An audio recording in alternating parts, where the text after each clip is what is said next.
morning. Good morning, everyone. Welcome to our June meeting. Firstly, any apologies for today's meeting? Any conflicts? Councillor Ward, that's right. So I'm prepared to move Councillor Ward. Move the near seconded Councillor Ken, so I'll put that. All those in favour, please say aye. Aye. Contrary, declare that carried. Come to acknowledgements. Firstly, I'd like to acknowledge all those yesterday who received our royal honours. We had Ron Elam, Graham Brown, Norm Williamson, Butch Green, Audrey Mattinson and Jackie Watson. Ron received his for his work with search and rescue. It didn't specifically say in the citation around his work with the Fire Brigade, but the family are very extensively involved in service, including his brother, who's the chief of the Fire Brigade in Oxford, and Jo, Ron's wife and daughter, are very extensively involved in community affairs. But to achieve an NZM was quite something to be achieved, and something I was fortunate to celebrate with the Elams last evening, which was something really lovely. Butch Green, some may know, but Butch plays in the Rangiora Brass Band, but is also involved with sideline swing. It involves a lot of young people in what he's doing with that, but he came from the army, plays the trumpet, and he was actually responsible for a lot of the tunes that are now played in the army. So his recognition was something quite to be recognised there. Audrey Mattinson, I do know, but I wasn't aware of her involvement with Scottish Highland dancing, so that's what her recognition was for. And of course our own chair of the Kaiapoi Tuahiwi Community Board, Jackie Watson, her recognition for long service within the district, especially the arts. So it was something well and truly justified and overdue when it comes to Jackie. She's someone we all know that puts a lot of effort in. Graham and Norma aren't actually known to me, but saw that they were also in our district. And Norma, I believe, in the field of agriculture, and Graham for other extensive service. So very accomplished Venetian chef. The Venetian chef. Master chef. This is Graham. Yes, yeah. So was it? So if you haven't already, have a look through those citations. Individuals who've given a lot and have 6 recognised in our district is quite something. And in due course, as we do normally, we'll have a morning or afternoon tea to recognise that service with their families. But a proud moment for our district, but also a proud moment for each of them, and I'm sure their families as well, because behind everyone that gives great service is a supportive family who give a lot of effort there too, so I'm sure they'll be justifiably proud of that. I'd also like to acknowledge the passing of Russell Bain, who's a former Waimakariri District Councillor for the term of 1989 to 1992. I'd like to ask all members to stand to acknowledge Russell's passing.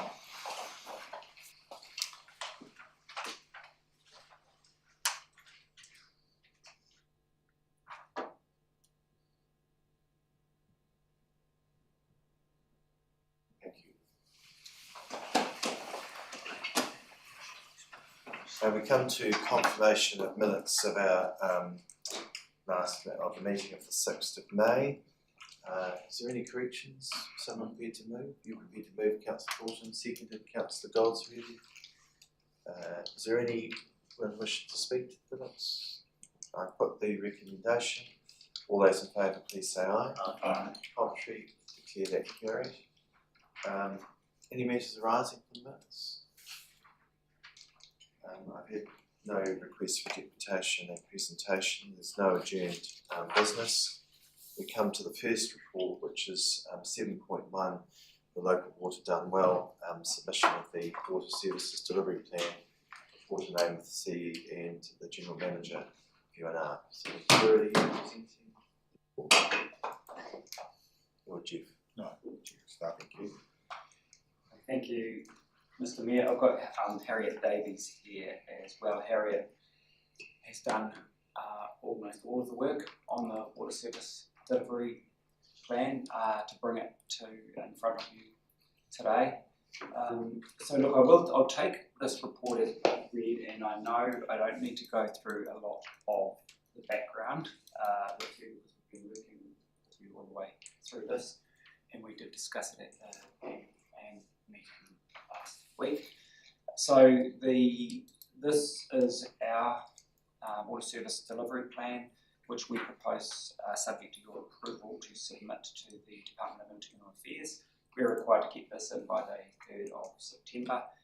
It's almost ready. We're currently, the form of the delivery plan that you see in the report has got all of the content, but we're currently putting it into a format that looks a bit more like what you're used to seeing in our annual plan or long-term plan, those style of documents. So that's really more about just the look and feel of the document and the layout and readability.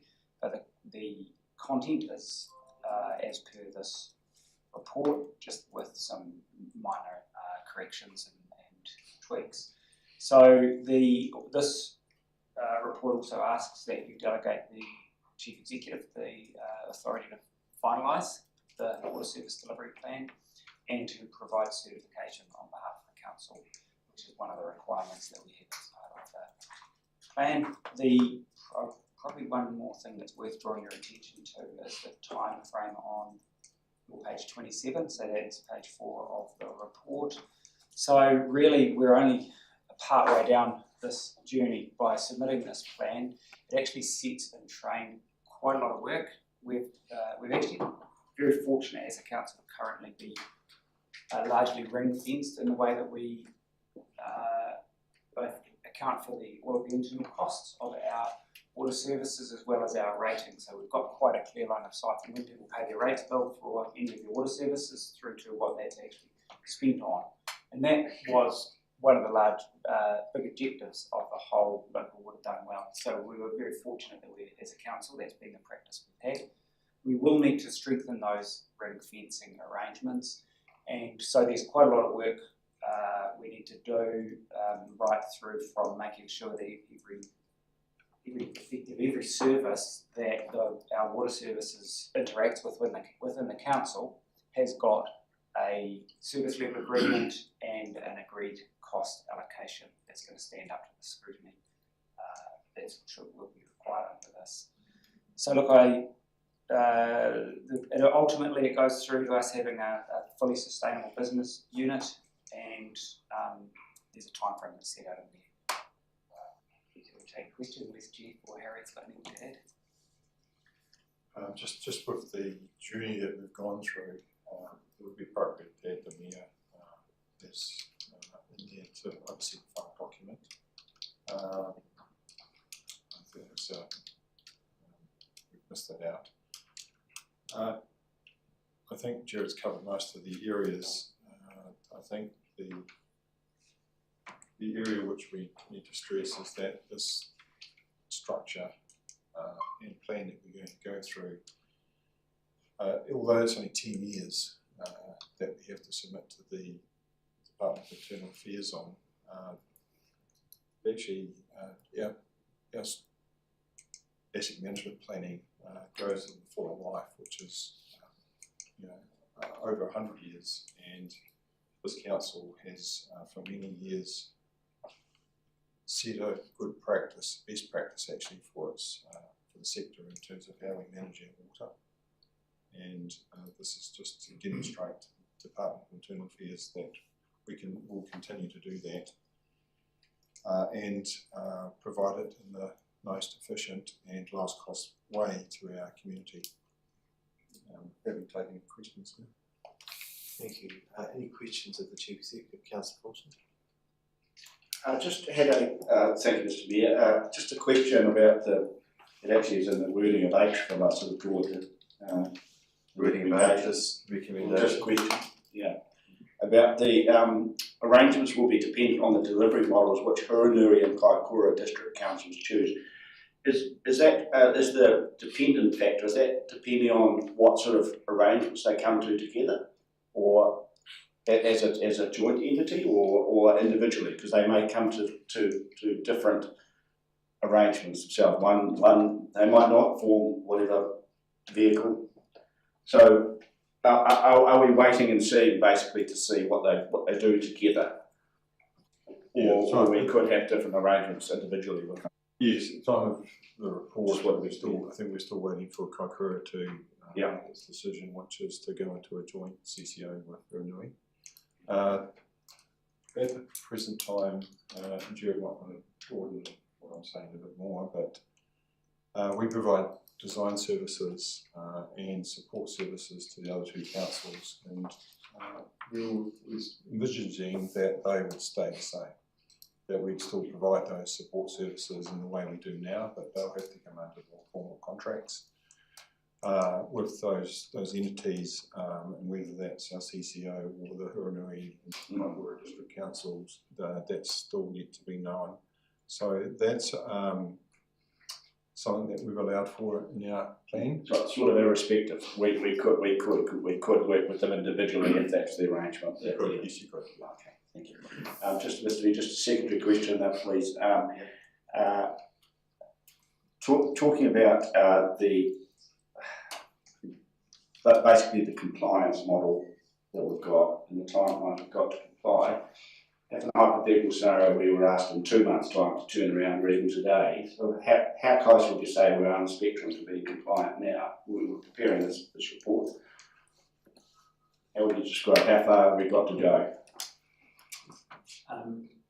That's a really difficult question to answer. I think I could say 90%, because we're actually already we don't have to do anything really in terms of our structure or governance.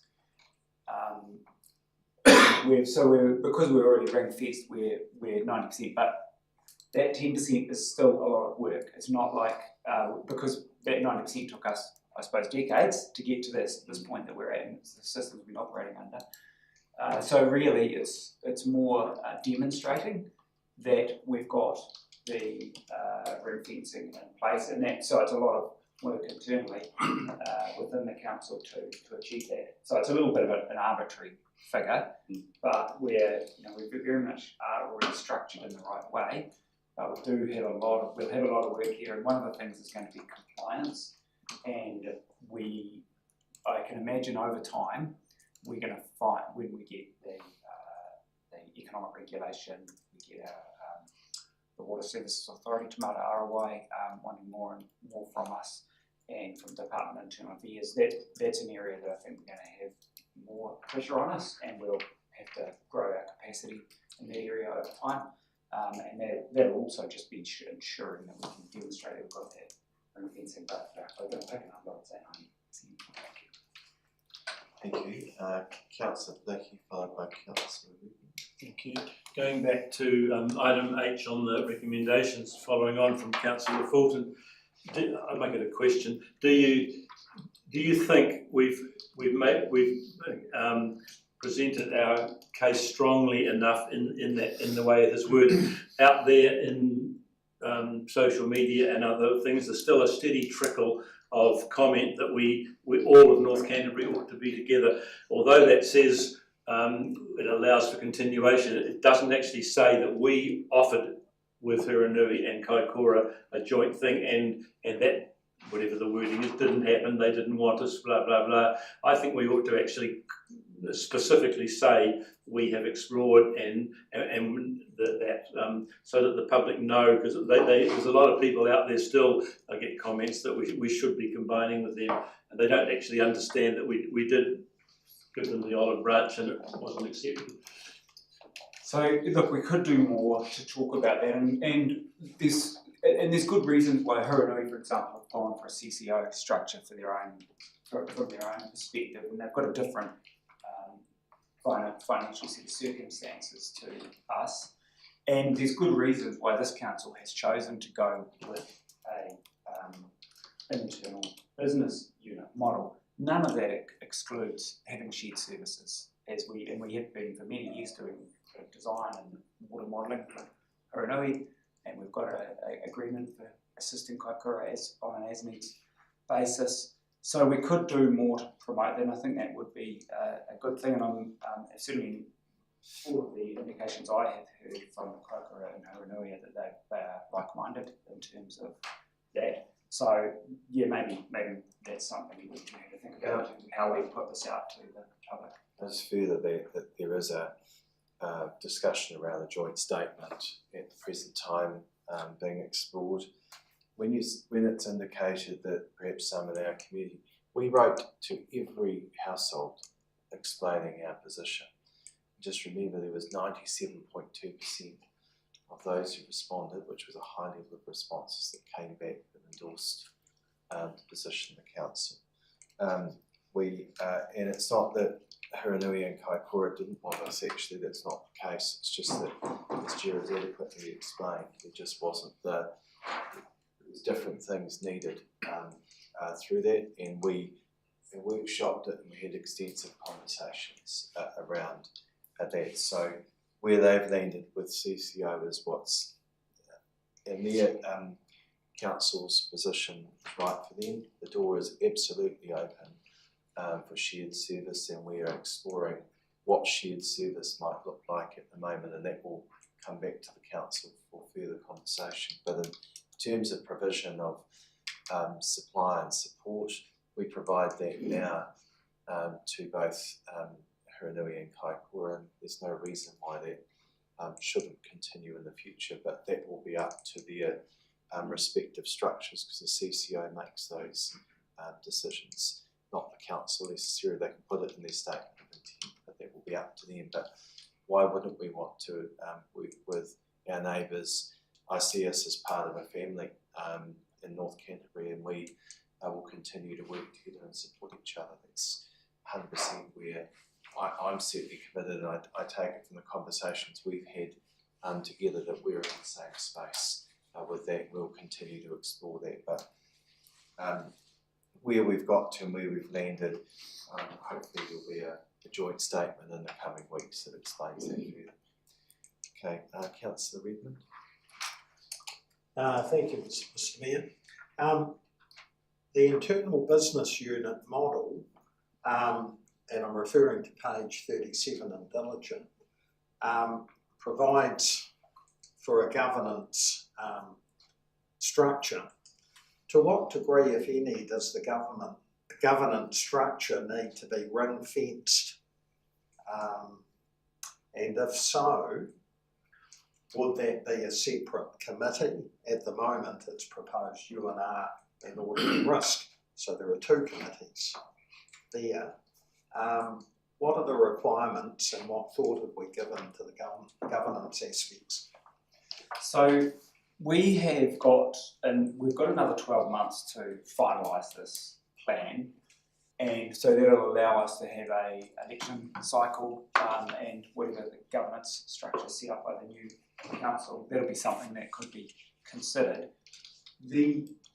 I don't see that we specifically need a separate committee, but that is something that the council might want to do. So it's and in terms of ring fencing, it's like any of the other services that the council has. So we're in this, if you're looking at that diagram,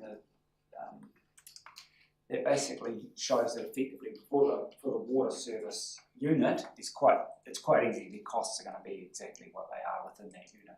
At every other part of the council, if you look on the left-hand side there, there's support services which include HR, customer service, IT, finance. All of that, the cost is going to have to be apportioned so that the share that's being used by the water services business unit is being paid for by them, and the same would go for governance. So there is a cost of having the governance of the council, and so a portion of that will have to be allocated to that business unit, which actually does happen at the moment, but it's in quite a it's not quite such a direct way.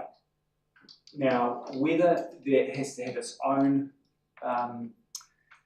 subcommittee of council. I think it is a matter of choice at this stage. There probably would be some benefit in doing that, but then we've just got to be careful. If we set up too many things that are specific for the business unit, we might start to attract additional costs and overheads. And one of the rationale for actually choosing an internal business unit over a CCO was being able to make the most of any of those shared costs and overheads.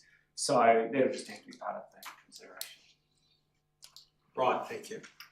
Just to add at the, I've said it a number of times, the way we deliver water services is probably almost the same as what the bill basically is trying to achieve, and that's separation of the water from the business so that there's no subsidy that's provided by the rest of the council, and it works the other way as well, that the water is not subsidising other services that the council provides. And so we're pretty confident. So already, for instance, staff that work in the water unit are separated. For instance, the accommodation that they have is charged out on a per metre basis for that they use in the unit to deliver the service. On the other side of it, the charging, and this is going to hit, I'll say New Zealand wide, the penny's going to drop soon because water cannot be charged based on capital value in the future. It will need to be charged on a per metric basis or a fixed charge basis. And this council already does that. It already charges on a fixed charge basis. Councils that form a CCO or they do an internal business unit will have to look at whether they can still charge on a capital value basis, which means that someone in $1 million property could be paying three times more than someone in a $300,000 property. So they'll have to go through those sorts of processes to try and work out what they're doing. Our council's way ahead of that. So this, in lots of ways, this is more of a status quo for us, but we are going to have to actually report through the Commerce Commission on particular measures that still haven't been developed yet. So it's still a developing piece of work which we need to respond to. But that's reporting, and that's the only type of thing we've seen that's been additional to what it is. When we have meetings, they'll have to be quite separated, I think, in that part of the business and how we charge and if we charge any governance costs to the water unit or the waters division. That'll need to be considered at the time, I think. Just to that, and I think it's a good point. Assuming we get the water services delivery plan approved, then the implementation, I assume that CE and Jared will report back. I think the governance arrangements for the next term we always discuss, and whether we separate out portfolio holding responsibility for water services delivery or whatever we call it, and have a separate portfolio holder is something I'd be open to. It's something we should think about for next term if that's desirable, and that's the bit we probably need to think through. So maybe a way of just making sure that there's some accountability back at this table for that and what works best for the implementation. But let's get it over the line first before, and then understand what the implementation would require. But it's a very good question, Councillor. Councillor Meanings. Thank you, Mr. Mayor.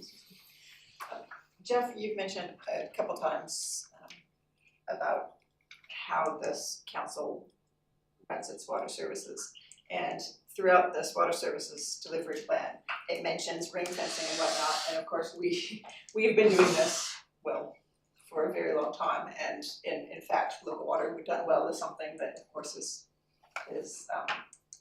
not in small part been developed from what this council does with our 150-year planning and the planning horizon and the detailed budgets for the 30 years and the ring fencing, should we not perhaps put a little bit more of that into this report, because it doesn't really seem that it says it. This for us is not a big change. It's it touches on it, and it's well written and well thought out, but it's not a big stretch for us, is it?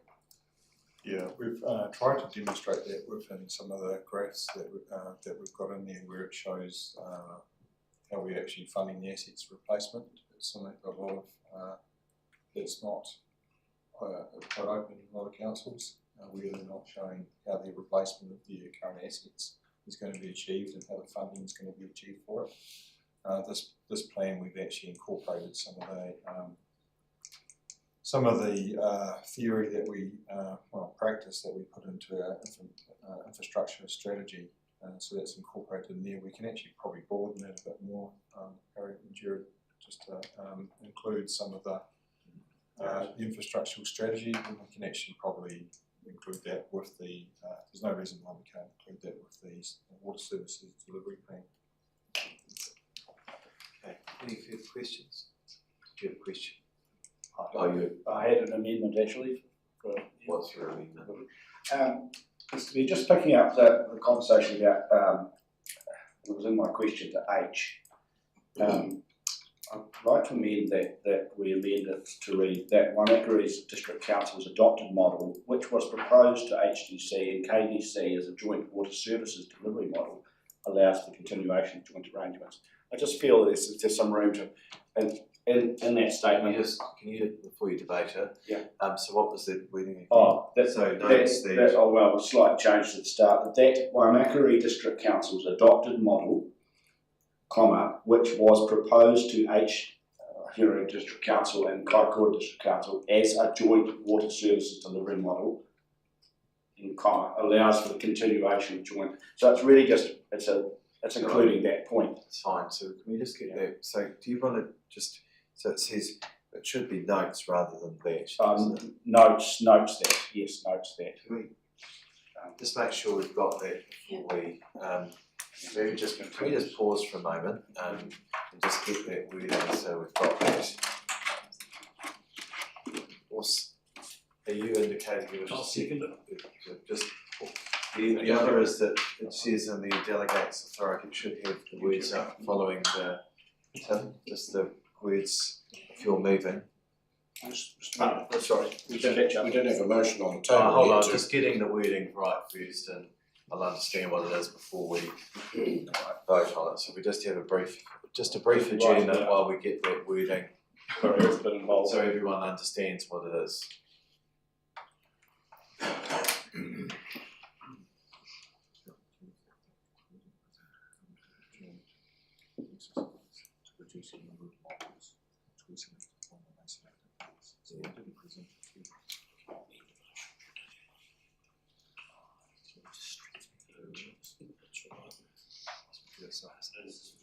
Yeah, I think we do have to be careful with the wording of this, yes. simply because I'll just recheck that wording, but we've been in a discussion point with the Hiranui and Kaikoura councils. There wasn't specific models presented to their councils as such. That's been up to them to present. We've been in discussions with the Mayor and Chief Executive of those councils as we've workshopped. So I just a little reluctant around that wording, but just Jeff, is there anything you? Yeah, just it's more of a recapture really. We didn't present them with a model. The work was done jointly with the other two councils to come up with about five models. In which case each council selected the model which was best suited to their council to deliver water services. It wasn't our council presenting the model to them as such. So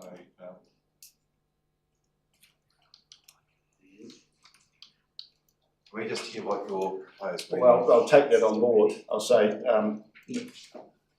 H notes that Waimakariri District Council's adopted model, which is ours, which was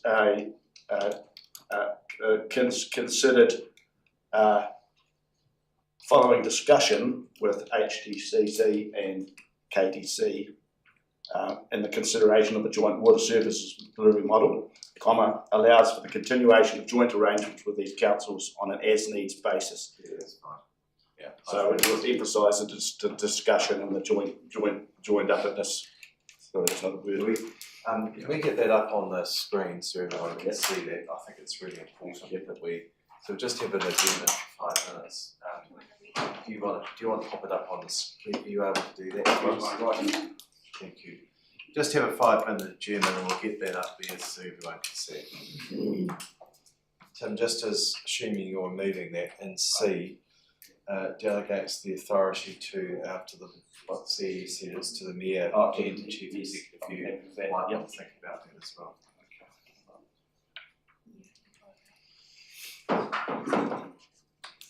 Just a point of clarification, Mr. Mayor, it's not an amendment. It's the motion, I understand, yes. It's for to suggested wording, I just. Would we have debate about point C as well? Would you like to just consider that? Well, I think you just moved that at the time. We'll just get that put up and then everyone can see it. That wording that suggested, Jeff, there's no, I think that's message that's sufficiently. Yeah. I think it's considered discussions and development with. Allows shared services for the future.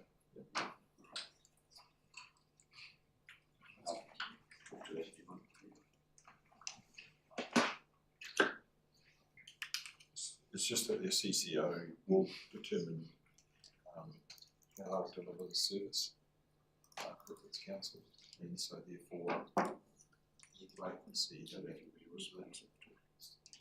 Understand they still would like to continue the arrangements, so.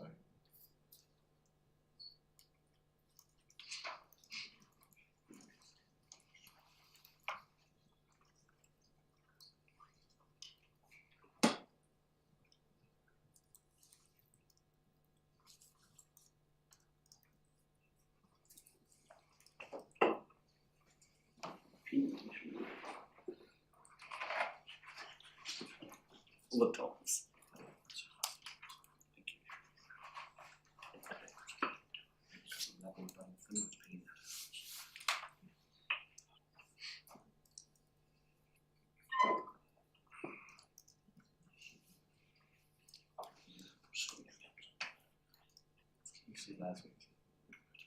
It's on the 26th, August 26th.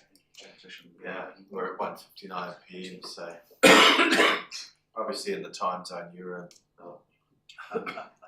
That's last year. Last year as well. Is it free advertising? Yeah.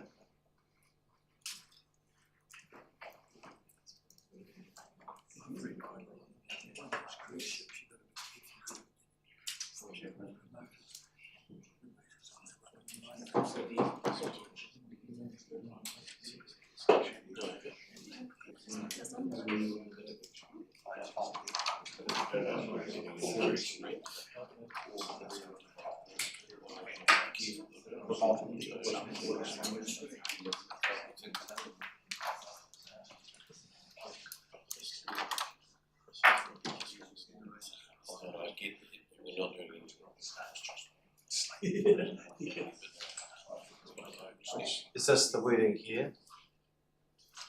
This is a wording proposed by So it's just changes, notes, the Waimakariri District Council adopted model,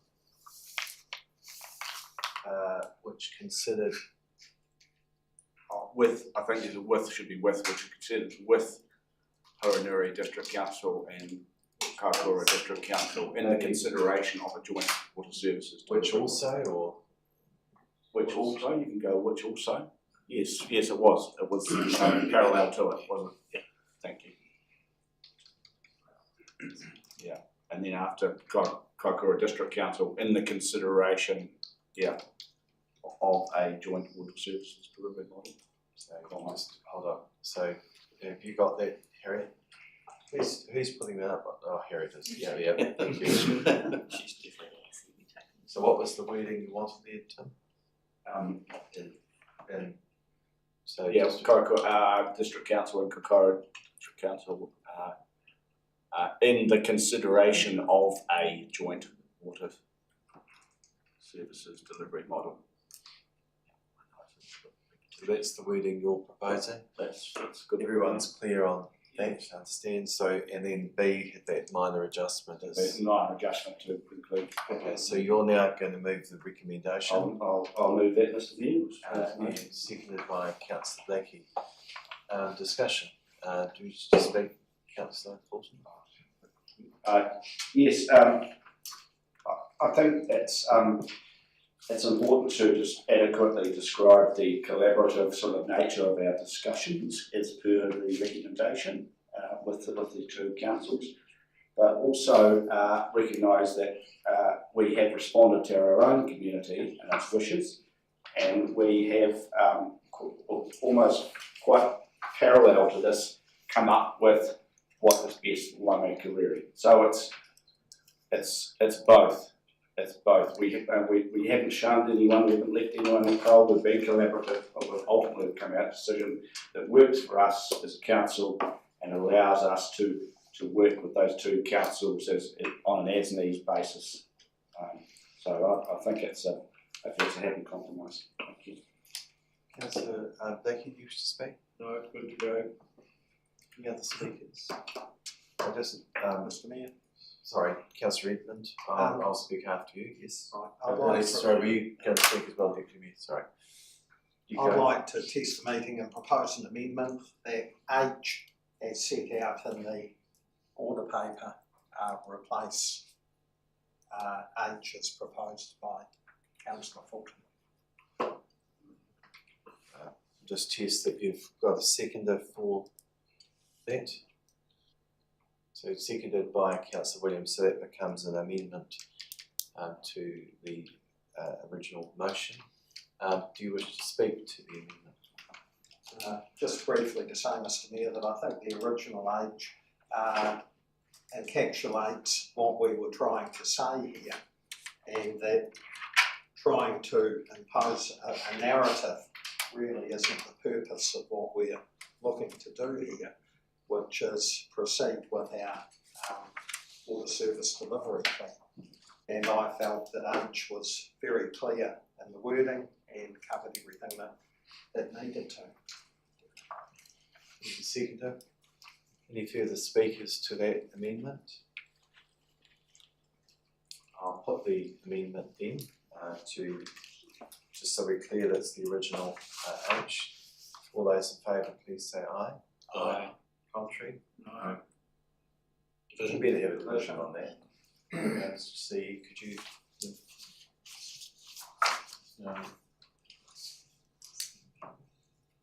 Okay, so this is the original H that we're voting on. So Deputy Mayor Atkinson, Councillor Blackie, No.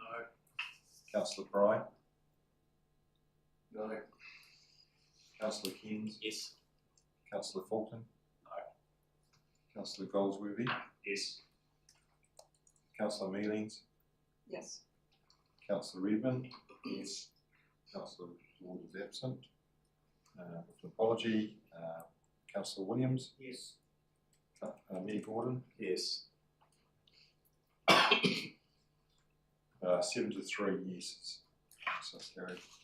So it means that now the reverts back to the original wording.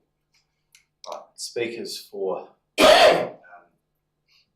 original recommendation. Did you wish to speak to that, Councillor Redmond? Then I'll come to you, Deputy Mayor. Did you indicate you want to speak as well?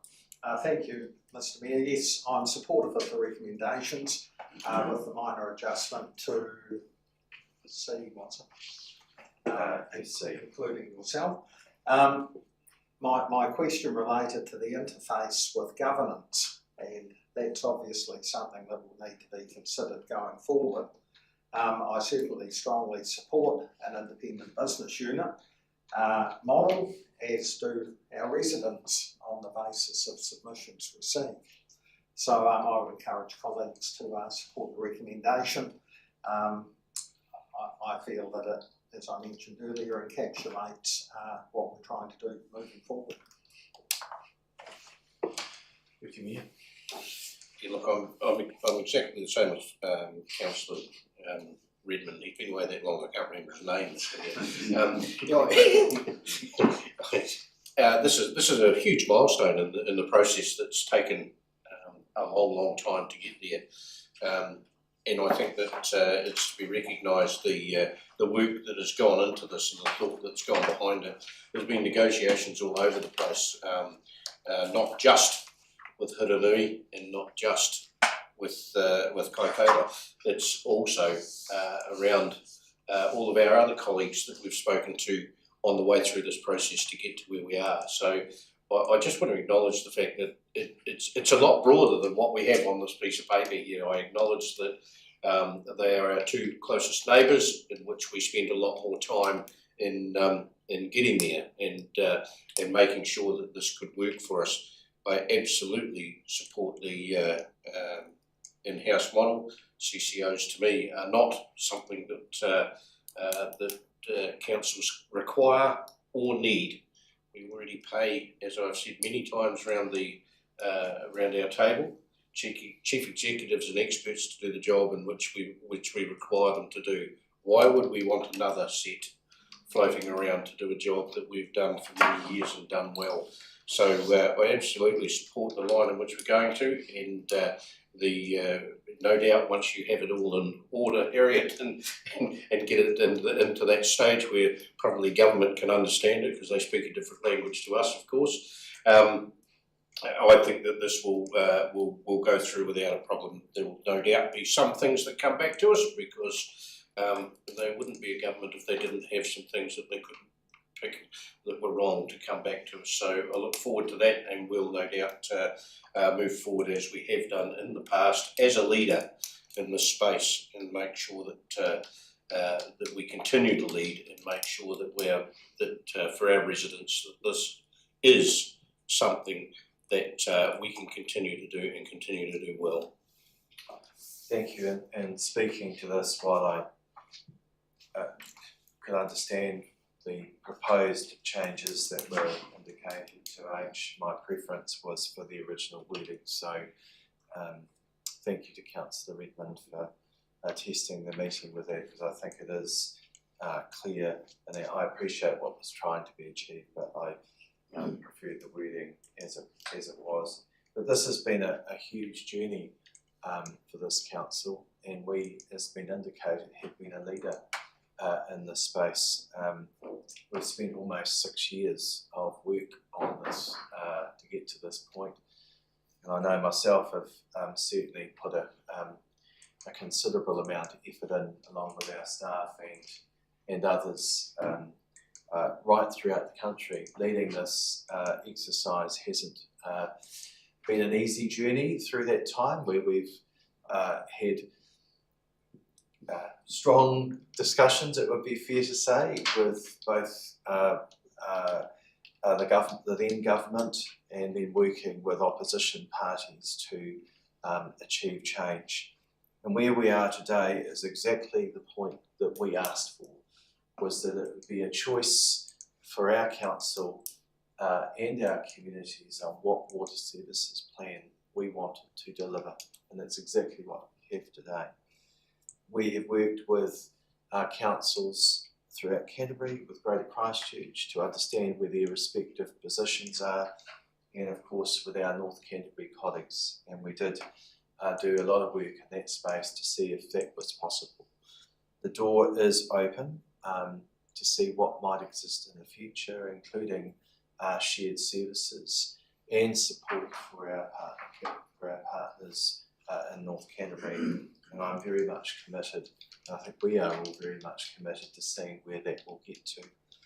But we're on a timeline now. We've got to submit this by the 3rd of September, and we've been guided very strongly by our community, who have given the advice and the guidance back to us, as I mentioned earlier, 97.2% came forward. When we put the position out to them, explained to them what options there were, provided the material and the links with all that information, that's the position they came to. We wrote to everyone. We just didn't leave to every household. We just didn't leave it to just the submission material that was there.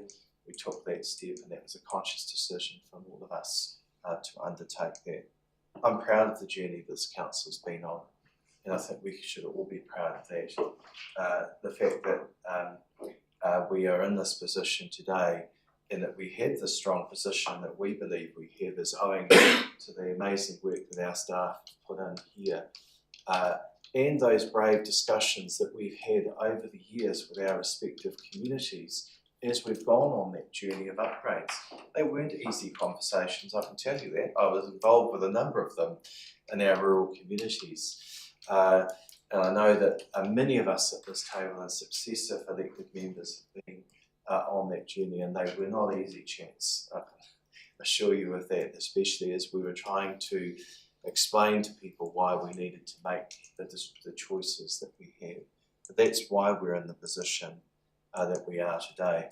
The key test for us is to prove financial sustainability, and that is what our staff have advised. The external modelling was done, indicated that for that period that we're required to by law, that we can meet that test. So now we need to get on and get this put in as soon as possible, so we can get that signed off. We can then move forward on the implementation of that, whatever that might look like. And as I mentioned just in response to the points of Councillor Redmond, let's keep I've got an open mind, I'm sure we all do, about how the governance arrangements look like. At the very least, the portfolio holder may well be the right way of handling that going forward. Let's see where we get to, but I commend this to you all, and would appreciate a strong vote on this today to indicate where our position rests, because this has been a piece of work that this council has invested significantly in over the last number of years. Any further speakers? Councillor Fulton? Are you exercising your right of reply? Yeah, I was just going to test you. No. Because you've spoken to the motion, so is there a question? Or are you going to have your right of reply now? Oh, but I suppose it's the right of reply. No, just check first, sorry. Call it a right of reply. Just hold on just a moment. Is there any further speakers? Right of reply, Councillor Fulton. Thank you. I'm learning a lot today, Mr. Mayor. I just want to take this opportunity just to thank Councillor Redmond and colleagues for their consideration of the points here, the point H and others. I want to make it clear that I am fully supportive of the Council's work in this area and the conclusion that we've come to, the model that we have. I suppose my only point is an opportunity, and by right apply say, I strongly believe that we should take every opportunity to explain our actions and our relationships as clearly as possible to the public, and it may not be in the recommendations in front of us here today, it may be through our communications channels and other ways, but I think it's really important that we don't miss a beat when it comes to explaining how we arrive at our decisions. And I personally, I felt it was just a little bit bare, a little bit functional in that point to the H, but I'm certainly not going to vote against this or abstain or doing anything silly. So basically, I'm fully supportive on that basis. It's important that we've arrived at this decision, and let's get on with it and support our staff and do what the public wants us to do. So thank you. Thank you. And with that, we'll now put the recommendation. All those in favour, please say aye. Aye. Contrary? Declare that unanimously carried. Thank you. And just to the point you made, as I indicated earlier, there is a joint statement being considered recently. We'll see where that gets to, that makes sure that our positions are jointly explained. And that's certainly a desire of our partners to do so. All right, and thank you, Gerard and Harriet. Harriet in particular, I know you're the pen holder for a lot of this, So thank you so much for that work that you're doing, putting this really important piece of work together. We appreciate the efforts that are going in. Thank you. All right. We're at 7.2 now, so it's Colin and Jane. Welcome. Good morning. So the purpose of this report is to seek approval of the updated development contribution schedule and policy. The policy and schedules were consulted on as part of the annual plan. The general feedback was supportive of the overarching principles of the policy, in which developers would cover the cost of growth through development contributions. And there were some specific responses considered as part of the annual plan deliberations, so they're not what the key point of this report is. But in general, what is proposed to be recommended today aligns with what was consulted upon. However, there are some minor tweaks which I'll talk through briefly, which are covered in the report. So the changes to development contributions proposed are as a result of any budget changes that were considered as part of the staff submissions and in the recent deliberations on the budget. And you can see those under recommendation D, but they're generally pretty minor in a sort of percentage terms. And then there was also some just minor tidy up of some wording in the policy or minor corrections as well, which are discussed in the report, but no substantial changes proposed relative to what was consulted on. The only other thing I would note is for the future that we will have to give consideration to some more substantial changes to the policy with some upcoming legislation. In particular, the concept of development levies is proposed to be introduced via the local infrastructure funding bill, which will essentially replace development contributions. From what we've seen, it appears as though these will largely do a very similar job to what DCs do, but we will need to update our policy to recognise that when it comes in. And also some other proposed legislation we'll have to give some thought to. And the next update is around the way that we treat granny flats, in particular with the new standalone dwellings that are going to be allowed without building consents, which is a DC trigger, but that won't come into effect, or that legislation is still in draft form, so isn't considered in this update, but will be in the future. Obviously, happy to take any questions on that. Thanks, Colin. Do you have anything you wanted to add there, Jane? Any questions? Councillor Keynes? Thank you. Thanks, Colin. I just want to have some clarity with regard to, on page 103 of our diligent, in regards to the split, the 60-40 split. So the 60 is for the growth and the 40 is for the level of service, is that correct? So it used to be 75-25. So how does that impact going forward? Is that going to be now the standard for the split going forward? So is that right? No, so this is or is it just for this East This Midlands? is just in this area. So when we considered the private developer agreement, which was a couple of years ago now, that was part of the negotiation with the developer. And it was really around when the budget was first introduced, that 75-25 was what our best guess was, and through the negotiating with the developer, they had some traffic modelling done, and they argued that wasn't quite the right split. So when we signed the PDA, that's what we landed on, was 60-40, and really this is just the DC schedule catching up to that change that was made. But yes, nothing is set in. There's no set in stone ratio for all roads that serve developments. It depends on the specific modelling and assessment done on each case, so case by case. So does that mean moving forward in terms of the development contributions, say for development, say the likes of Belgrove, does their development contributions come down a slight? Does that right? Well, they were already, when the PDA was signed, the PDA is kind of set above the DC schedule, so this what you're seeing now is already reflected in their PDA. It's just that the DCs also cover other development, like if the high school land were to develop another land in that area that hasn't yet, this will at least mean that they pay a fair amount that was agreed when Belgrove signed it. clarification. Thank you. Answer your question there. Okay, so we've got a series of recommendations. Is someone prepared to move?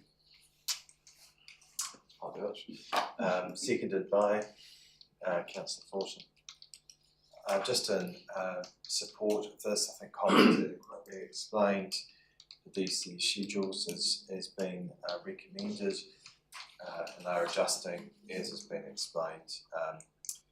This is an area we always are looking at to make sure is correct. We get a lot of feedback on those, and especially in working with our development community.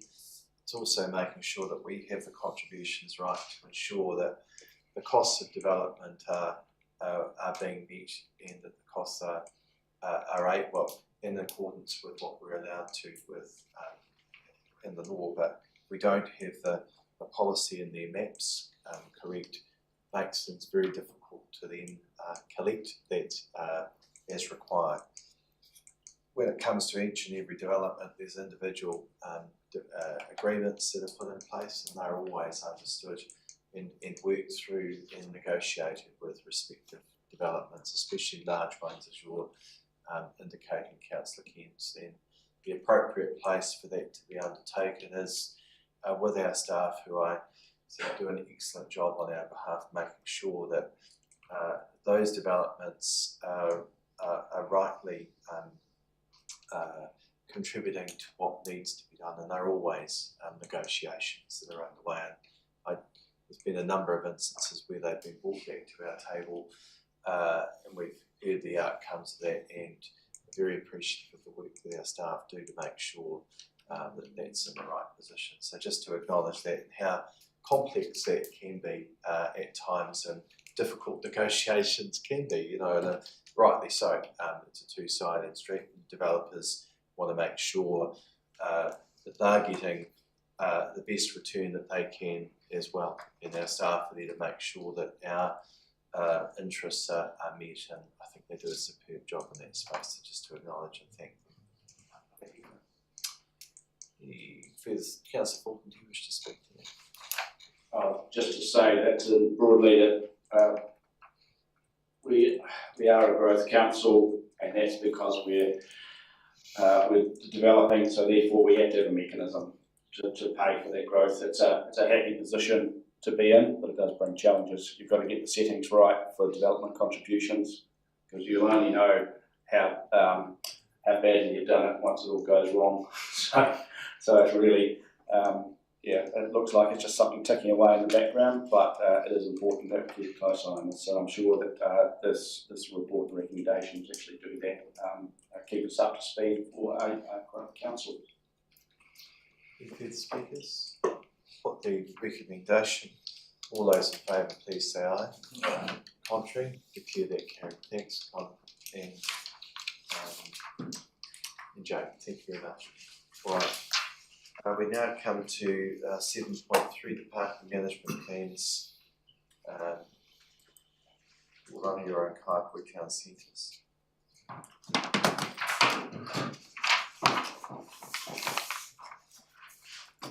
Good morning, and thank you, Mr. Mayor. The purpose of the report from us today is to seek your adoption of the final parking management plans that have been developed for both Rangiora and Kaikoura town centres, and they form attachments 1 and 2 to the report in front of you. We're joined by Shane and also Dave Smith from Abley, who you're familiar with, who's helped us out with technical advice and expertise throughout the project. So this report follows around 15 months or so of project work, which has involved technical investigations, considerable early engagement with stakeholders, several workshops with this council and with community boards, and finally formal public consultation earlier this year, which attracted some 51 generally supportive submissions. We've held quite a lot of workshops and had a few reports to you, and we're really grateful for your attention that you've given this project along the journey. That's all listed out in section 3.7 of this report.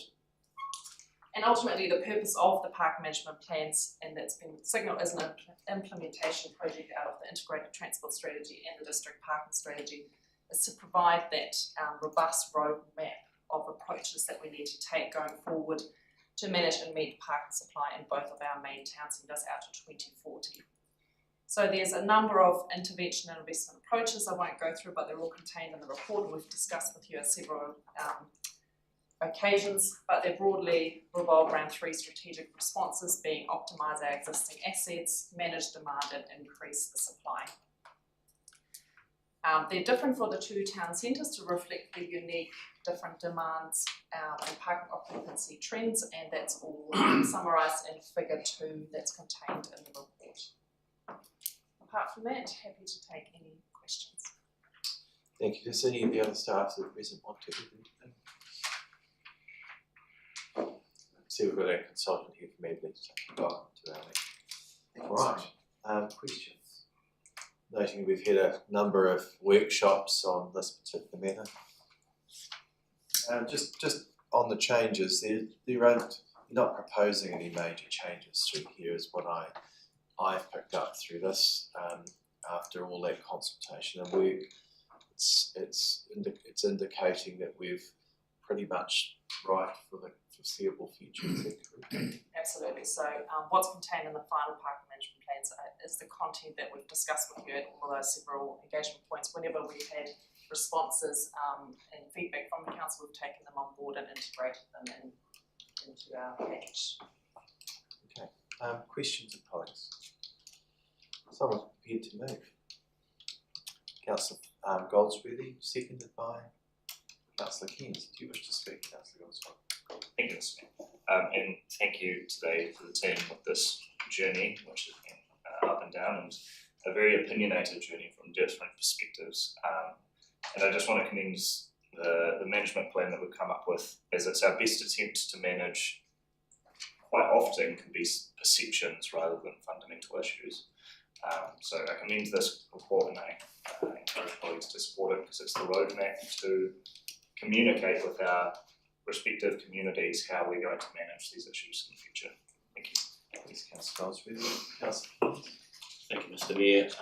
Again, I agree with what Councillor Goldsworthy has already said, but in addition, one of the things that I get from my discussions with the various different business owners is always discussions about car parking, and it's trying to get that balance between looking after our staff and looking after the businesses' customers. But I congratulate the work that the team have done, and certainly talking to the various different business owners, we're on the right track. So thank you very much for that. Thank you. Any further speakers? Do you wish to respond? Nothing to respond to, sir. I'll put the recommendation. All in favour, please say aye. Aye. Contrary? Declare that carried. Thank you. Next we've got the formation of the East and West Mover Working Group. Catherine.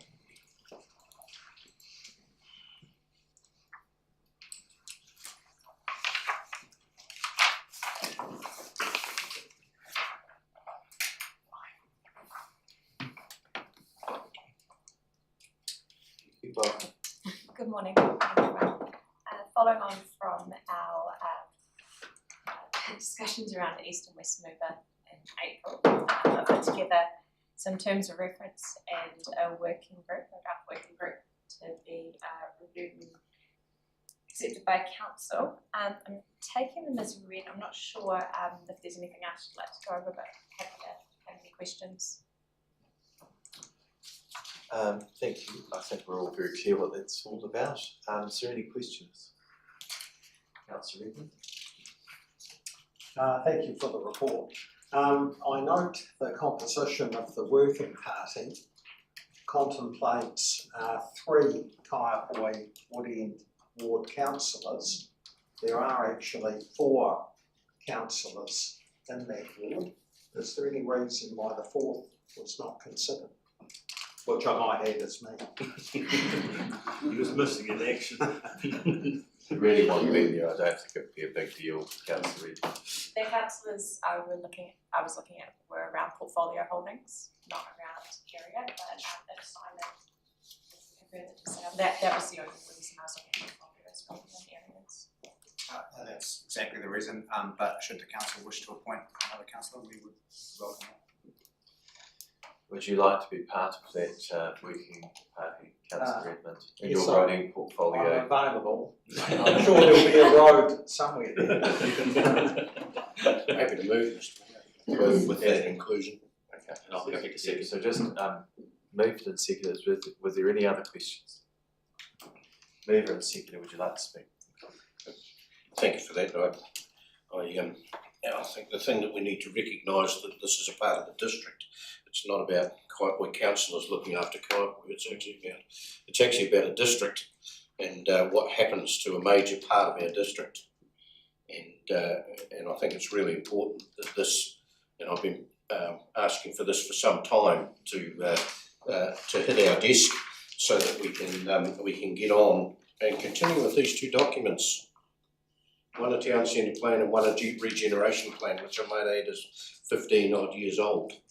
Times have changed and we've moved on, and we need to do something with a whole heap of land that is sitting there. Look, I understand the emotional attachments that there are to people after an earthquake, and I understand all of the things that they have gone in the past to make that happen. But 15 years on, and at some point, you have to try and bury a hatchet and you have to move on. And you have to do something with the dirt that's there. Kaikoura at the present time still looks, in some areas, even though it's tidy, a little bit like a war zone with holes in the middle of it. Those holes need to be filled, and they need to be filled in a way and with things that make the town work as a cohesive town.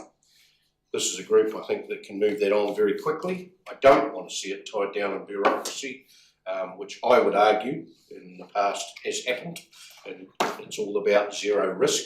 I think we have to come to the conclusion that there will be some risk in what we do, and that we will need to make sure that we can accommodate people who want to go into these areas and make sure that that town actually even becomes a lot better than what it is. If I look at this, when I first sat on this hearings panel for the regeneration, there's a hell of a lot on this that is already ticked off. When I look at this, which is the town centre plan, I better make sure I've got them the right way around, also has a whole heap that is ticked off. But those two documents can be the founders of what we want to do with this land and how we can make sure that it cohesively develops into something that will make a very important part of this district whole again, and get rid of the stigma once and for all of earthquakes. Thank you. The seconder, councillor Keynes. Thank you, Mr. Mayor. Ironically, I pulled out the exact same documents that the Deputy Mayor has done over the weekend. I find it quite ironic. Plus also pulled out my submission that I made to the community board, I think it was all those years ago. It was 15 years ago, the earthquakes. But I also look at the work that the council has done in terms of allocating land to the New Zealand Motorhome Association. We've got the elder persons units going in. We've got the community hub set up and potentially self-moving getting underway as well. So we've got all of these value-added elements coming into the actual town, but we've got a whole pile of land that's left there undeveloped. So it's a wonderful opportunity to actually now take that to the next step and actually get that developed and build our town and make it more vibrant. Thank you. Thank you. Just a question that, unless I've missed it, but in the terms of reference, does it nominate who will chair, or will that be selected for the members? I may have missed it in there. I was having another quick look. I believe Simon Hart will be. It does actually say 339, page 339. It says I will be chairing. Page 339. Does it say who will be chairing? It says all meetings will be chaired by the business promotion. Oh, that's fine. Oh, look, I've handed it off. Thanks, Brent. It's fine. I was just double checking. I missed that it's in the meetings and frequency. Probably would be probably useful that was a little bit further up under the membership. Probably, in my personal opinion, just makes it a bit clearer because it's just sort of buried in there. Yeah, if that's but that's good to know. All right. Any other speakers? Councillor Fulton. Just picking up the Deputy Mayor's comment, I certainly don't have the history with Kaikoura in that community, and quake regeneration included, but I I look to my time even in Christchurch recently, where 15 years on, there are just, we're turning some of our green, grassy spaces that used to have buildings on them now into something hellishly exciting. And I think that's a natural consequences of 15 years on, that now there's something very exciting happening for Christchurch and Canterbury. I don't want to be sort of cheerleader there, but I know my kids, they would grow up in a very different sort of Canterbury and Greater Christchurch, and we want that to be a great place to be.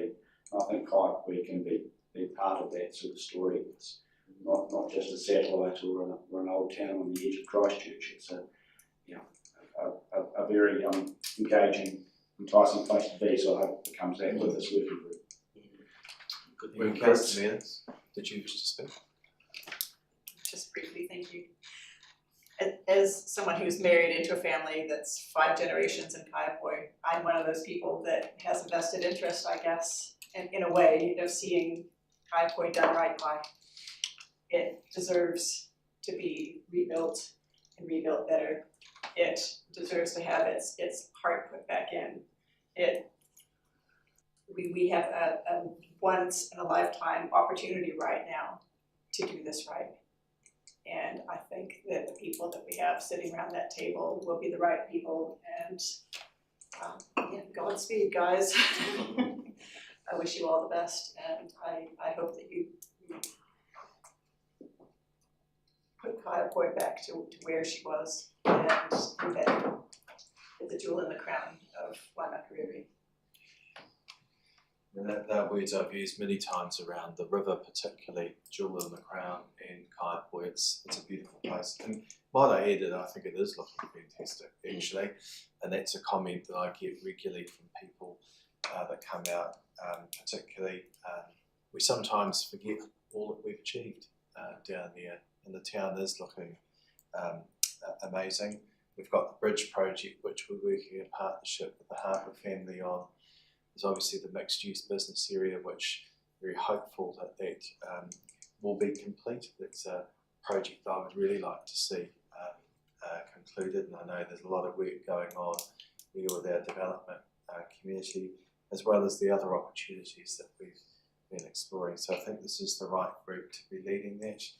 I'm very happy with the addition of Councillor Redmond in there.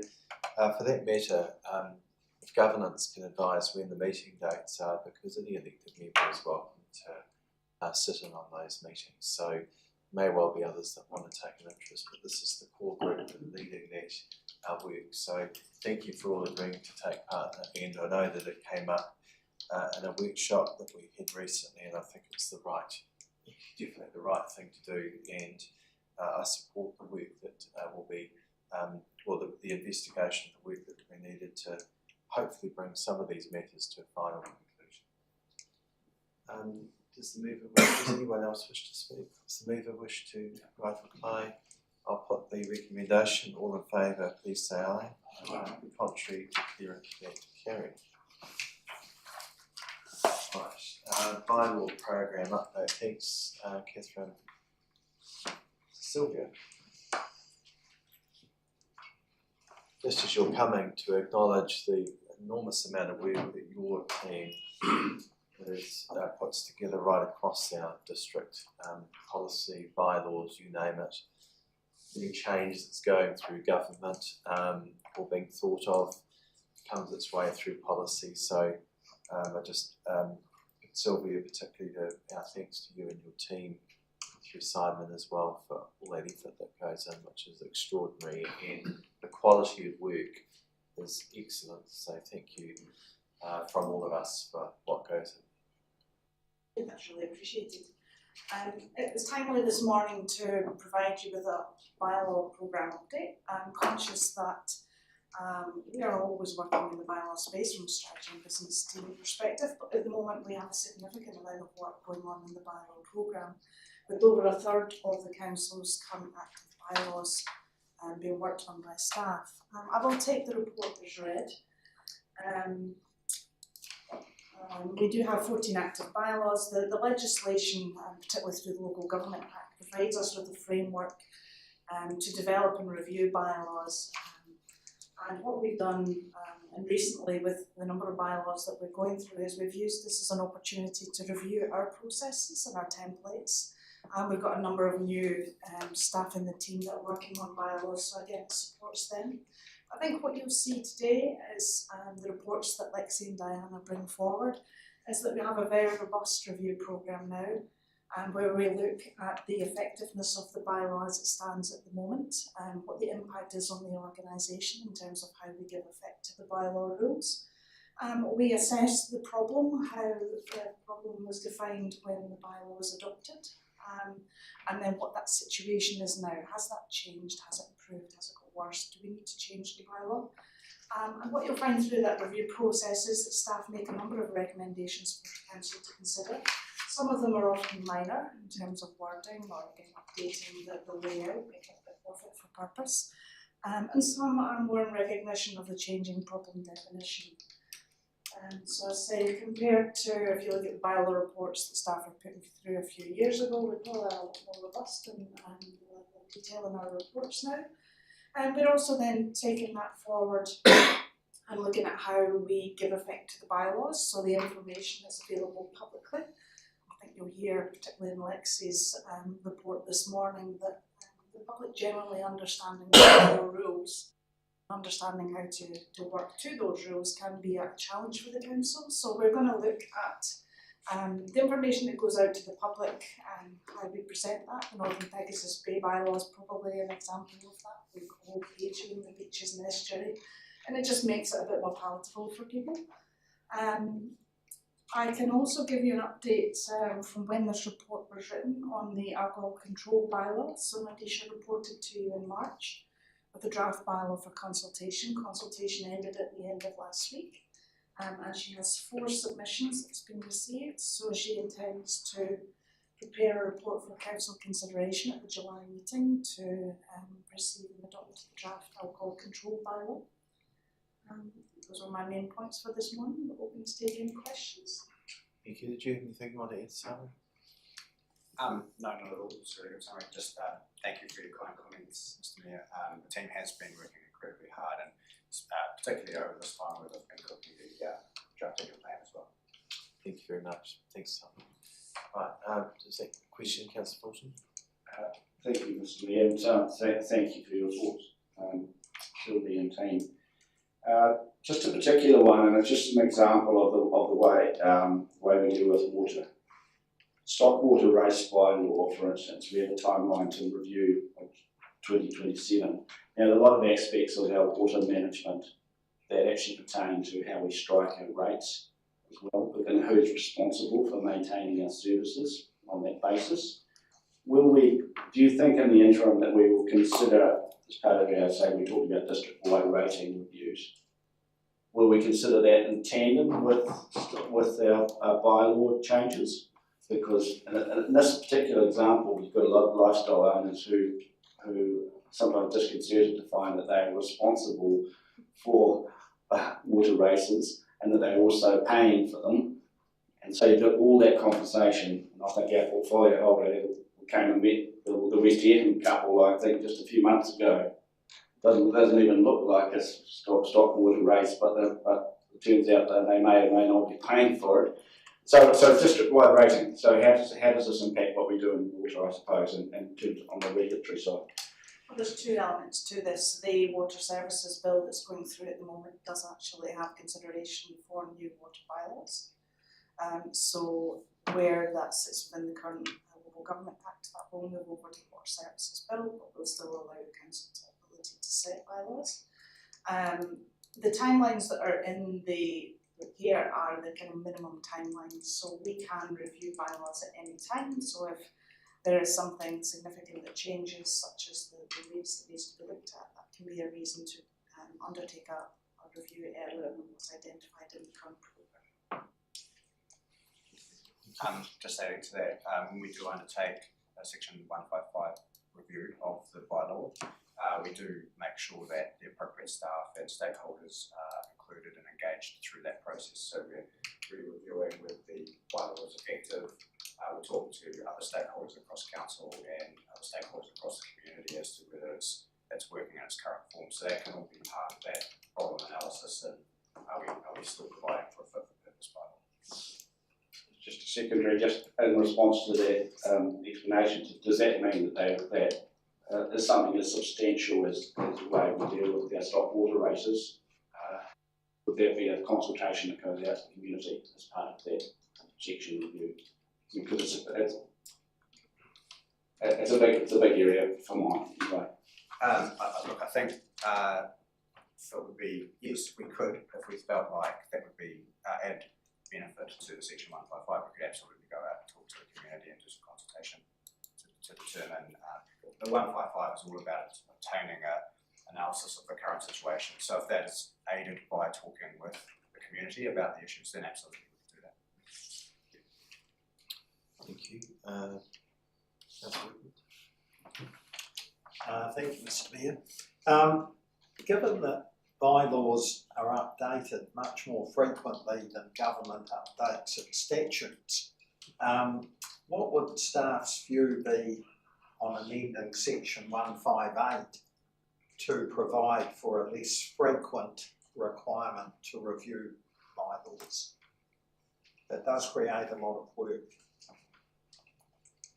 I think there's a fine balance to the timeline, and at the same time, so that, just to be clear, the bylaw review requirements is 5 years for a new bylaw and then 10 years if there's no changes.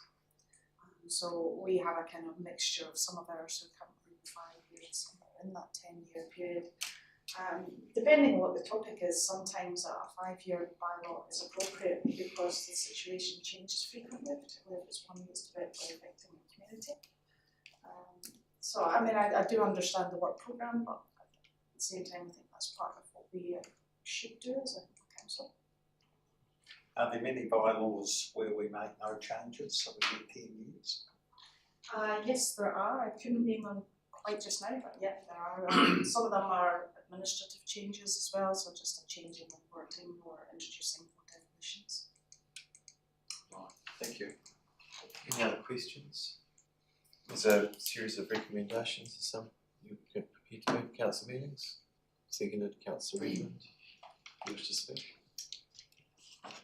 Yes, just briefly, thank you.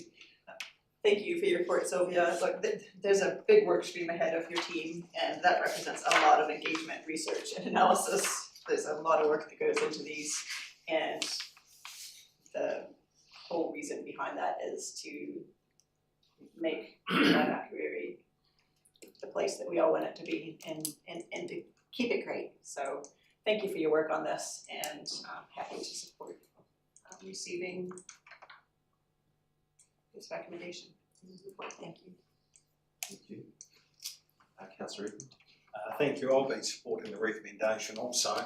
My question really related to the fact that we update our bylaws more regularly than Parliament updates its statutes.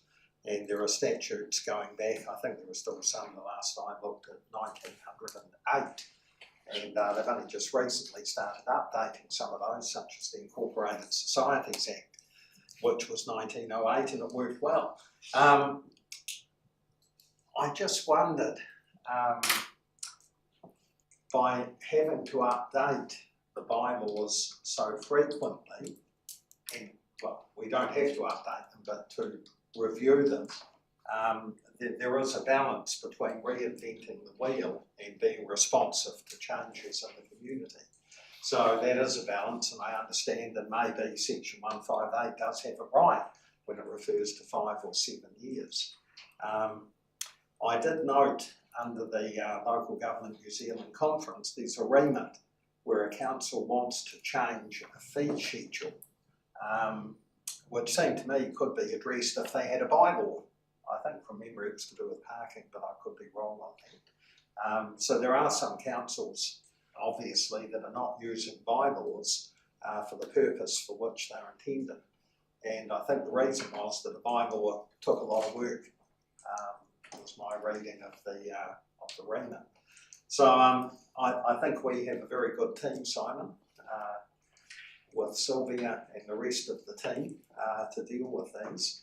And given my background, I do find bylaws fascinating things. so I don't want to be too critical about them, but they do serve a useful role. My only reservation would be the frequency that we sort of review them.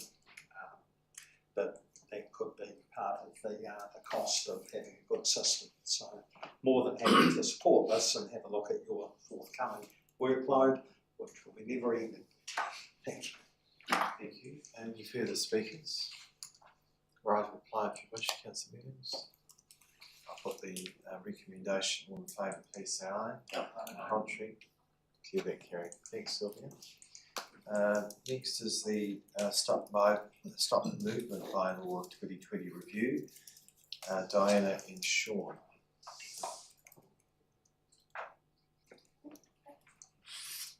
That's Diana. Is Sean joining, or is he?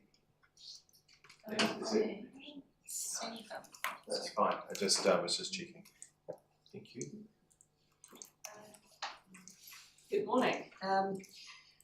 So we have the Section 155 report for the Stop Movement Bylaw, and I'm going to take it as read for the report that you were sent.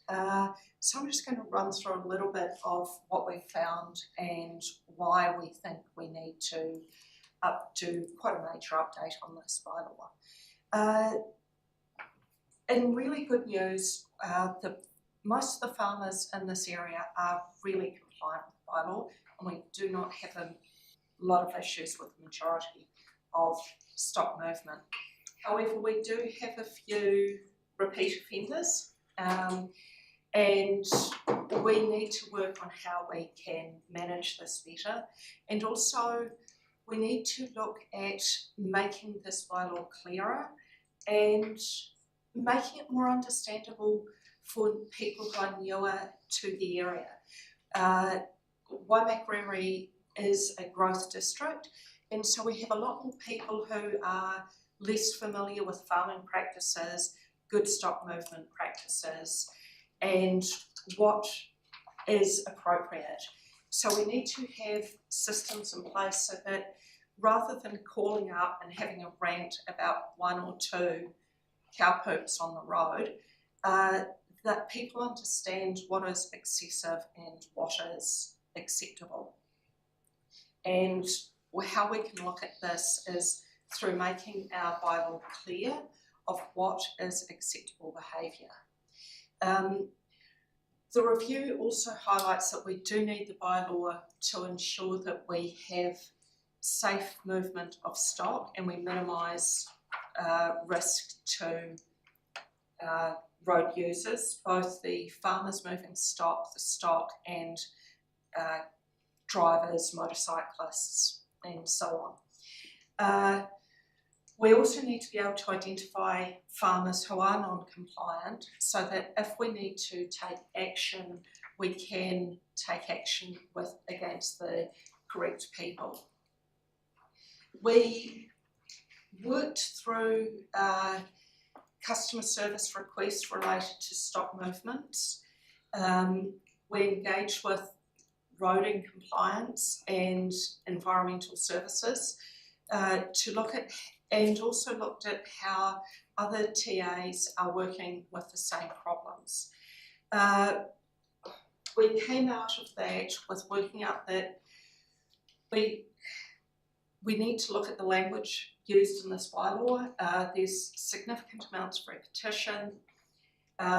Some parts of it are confusing, and we've got a few issues around permit length. So you can get a permit for 10 years. As we've seen in the district, it's changed a lot in the last 5 to 10 years. So 10-year permits, if there's large changes in traffic movements down a road, it can lead to much higher risk levels that may now be unacceptable. And we will work through these changes in these recommendations and come back to you after consultation with a new bylaw. Any questions on the report? Thank you. Questions? Councillor Fulton? Thank you. Just had a question about stock movements down roads. Can we consider making provision for temporary roadside fencing to protect either the verge or the road itself? I know there's examples of a temporary electrical fencing. I know there's examples where it's worked very well in my area. With a repeat. So we're saying that, or you're suggesting that the verge is taped off so the stock runs down the road surface? Yes. Yes. The verge or the road, depending on the time of year. Sometimes yes. It may be preferable to actually go down the road and not be on the verge. Yes. That is one of the options that we are looking at making. There is provision in the current bylaw to do that. However, the way it is written, it is not clear.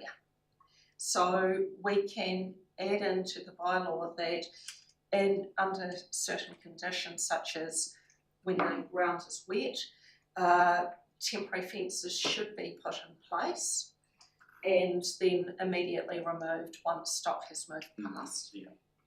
Okay. Well, thank you. Perhaps I can come back to that with some insight on that. But one of the other elements that we can you tell me whether we've considered is damage to private property in rural areas. I know many examples where mailboxes have been destroyed by hundreds of cows going past, and So that's another one. So is that part of our routine follow-up for damage to private property? I mean, mailboxes and gates. Mailboxes and gates are actually covered under the current bylaw, but again, the wording is poor. That damage should be notified by the farmer as soon as possible and to a standard acceptable by the private property owner. That is covered in both central government legislation and in our bylaw. So one of the things we have noted is that we need to make that clearer. And one of the ways we're looking at addressing this is having all stock movements notified to council. So at the moment, not all stock movements are notified. And by knowing what stock is being moved and when, we will then be more able to follow up with people or with farmers and say, you move stock on X date down X road, we've had a complaint, you need to fix that. Thank you. Just noting that some of these stock movements are seasonal, sometimes they go on for weeks at a time, so temporary fencing perhaps could reflect that. Yes. Diana, it might be quite good to perhaps have an engagement or conversation with Councillor Fulton, who has some experience and interest in this area. Yes, certainly. Right. Any other questions? So Diana, I assume once the bylaw process is you've undertaken the next stage, if there was a number of, we did get a large number of submissions in consideration of that, would you consider a hearing for that? It's not foreshadowed in here that I've seen. Yes, we could do a hearing. It would. Sorry, I'll just cover off the process. So the next step would be, after staff have completed their investigations, would be to report a draft bylaw for consultation. And at that time, the report would include recommendations for a hearing panel, similar to the alcohol control bylaw that's just been through. If there are nobody wishing to be heard, then we would require the hearing panel. Okay, thank you. All right, so we've got unless there's any other questions, we've got a series of recommendations. Someone prepared to move. Move Councillor Fulton, seconded by Councillor Goldsworthy. Do you wish to speak? No, I think that's we've got a good handle on this just for now, but I'm more than happy to provide some personal perspective and along with colleagues as to how the stock movement rule works. Thank you. Okay, thank you. Seconder, Goldsworthy. Thank you, Mr. Mayor. I look forward to seeing the remedies to the current deficiencies. Thank you for your work. Any further speakers? you wish to respond, Councillor Fulton? No, thank you. No. I'll put the recommendation. All those in favour, please say aye. Carried. I think we'll move to the next while we've got staff here, and then we'll look to break for morning tea at that point. So, number 7.7 of the section 1.5 report for the review of the signage bylaw. Dixie and Shelley.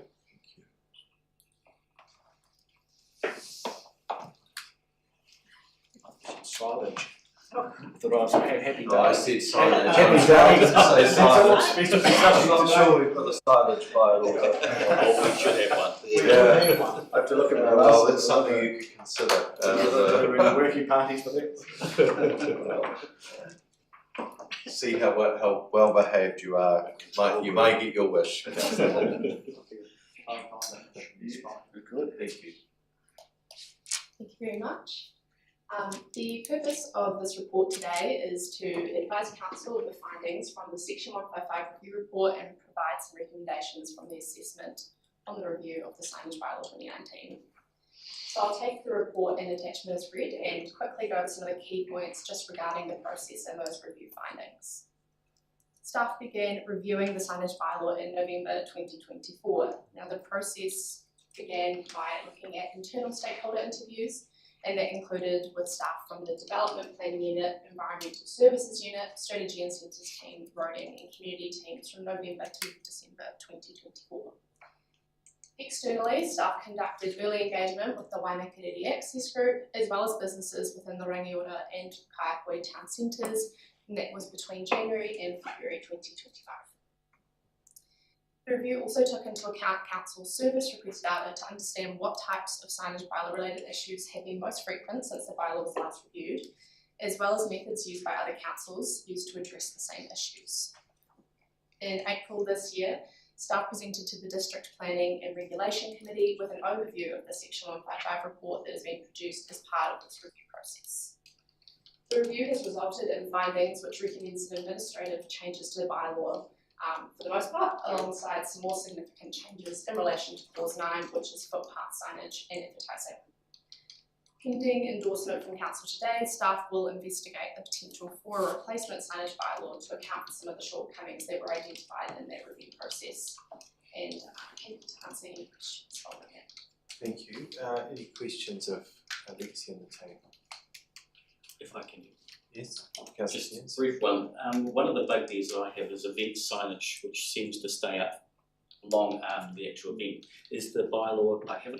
Couldn't find anything in the bylaw, but is there something in the bylaw there that reflects that they're fined, or what happens? Because from what I can understand, it's staff then have to go out and actually remove the sign as opposed to the event organiser. So how does all that work, please?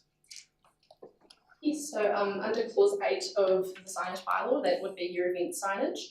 It talks around when it would be permitted and also how long it should be staying up for. So that's erected more than 6 weeks prior to and removed within 7 days. You'd be correct in saying that sometimes they are up longer. We do see that through the service request data that we were analysing as part of the review process as well, which does mean that staff do on occasion have to go out and have a look into that. So yeah, there is provisions within the bylaw that talk to that at the time. It is more of that reactive enforcement though. Thank you. Are you prepared to move then, Councillor Kent, unless there's any other questions?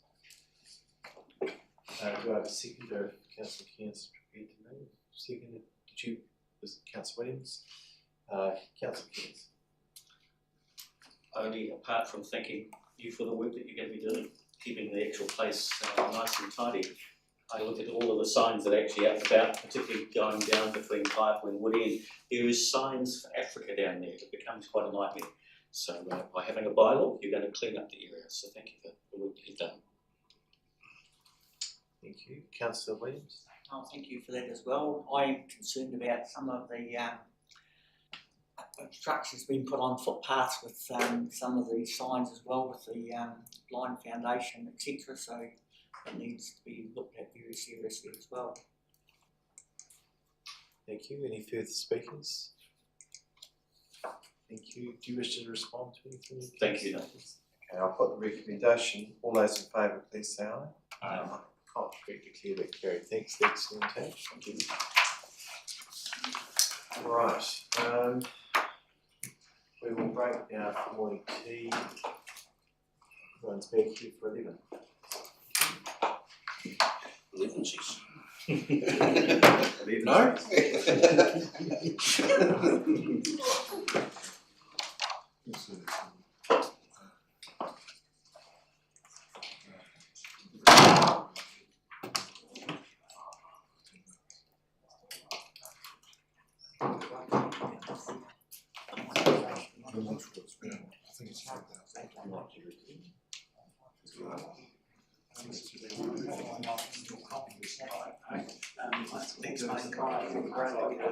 I know, I didn't see that. It almost. I thought I may have seen you on TV.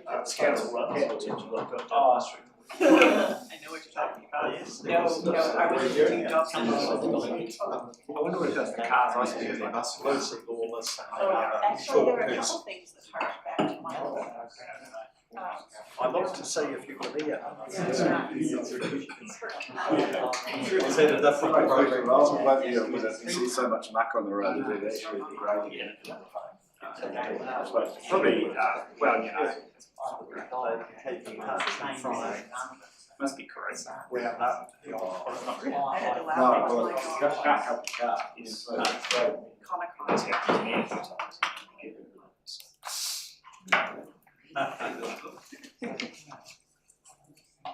The other one was,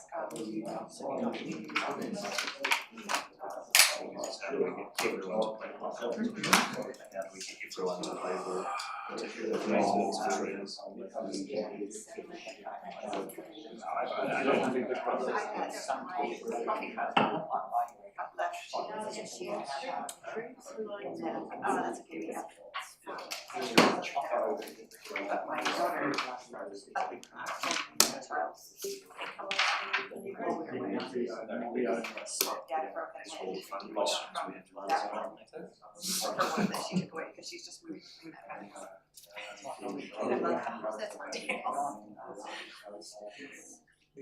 As we drove away, I realized, oh my god.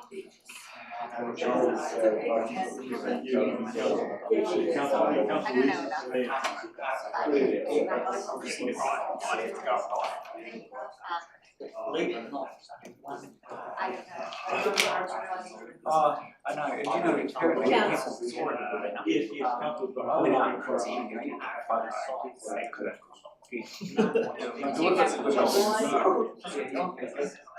Yes, These are untouched. Oh, wow, aside from your house. I mean, at least you got one. At least you got one. Yeah, that's what I have to say.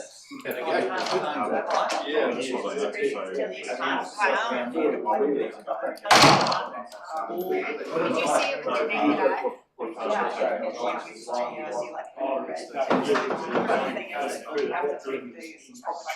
Oh, to be fair, they try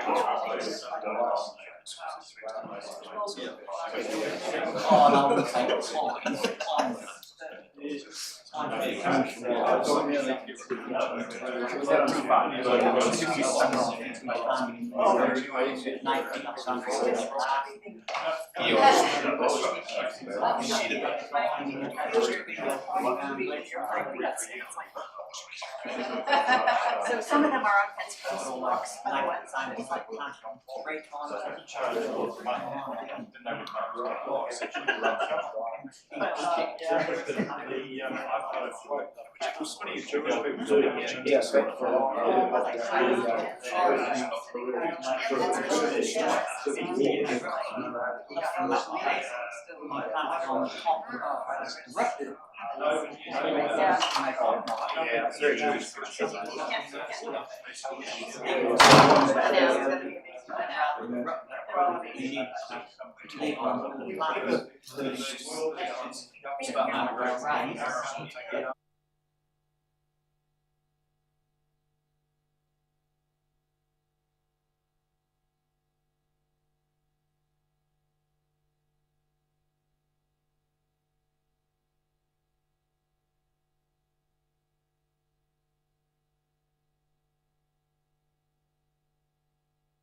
which, welcome Rob. I'll explain.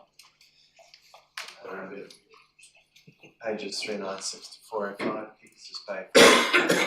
Rob, thank you. Yes, good morning, Mr. Mayor and councillors. I'm going to take the liberty of introducing the two next reports. They're companion reports, as they both deal with Tika Haka Tuhatara Trust relationship with council, in particular in relation to the forestry operations and the lease that we have with them. They both have largely been drawn from results of, or the outcome of, a fire in 2022 that decimated council-owned commercial forestry, as well as a large area of the Trust's trees as well that were not insured. So this first report covers the outcome of a salvage operation and the resulting clearance and debt that sits with the Trust Council. They were not able to financially fund those works given the scale and significance of them and the complexity of them. And so the note there is that the Trust will be refunding Council $165,000 thereabouts. And the main question really for discussion this morning is in relation to the transfer of a new area of 32 hectares that the Trust will be funding a replant of to Council, and the rationale and the thinking around that. The second report covers a very similar theme in that the Trust had a large area of trees that didn't get damaged by the fire, but are certainly exposed to risk of future fires. And if they were to burn down, there would be a significant financial challenge for the Trust. The Trust are not particularly well set up to operate a commercial forestry operation, whereas the Council is actively engaged on the same site doing so. And so there are some strong set of synergies and rationale for taking the first 32 hectares of land under Council's operation and management from forestry perspective, and also the balance of the forestry with a long-term view to expand that area into commercial grade forestry as well. So the reports cover quite an extensive amount of information, and I'll open that up to questions. Questions? Councillor Regan, followed by Councillor Fulton. Thanks, Rob. I guess we can talk about both reports. Well, no, we're dealing with one at a time. 7.8? Yes. Okay. Well, it would be easier to do it that way. Although if you want to ask the question for 7.9 things, just keep it separated so we know where we're sitting. It's fine. 7.8, the recommendation B. It's effectively, I take it, shifting liability to the Council. So sorry, this is the second report? No, first, 7.8. That was to transfer forestry to the Council and vary the lease. Yes. So it's a transfer of liability. It's a transfer of an asset, but with that asset comes some risk. So the question of whether it's a liability is, like any business, there's profit and risk. So you have to consider the potential for profit, which there most certainly is, but equally there is potential for risk, that being prices on the international markets for forestry, and local markets, and cost escalation, and other matters such as insurance. So yes, there are significant risks.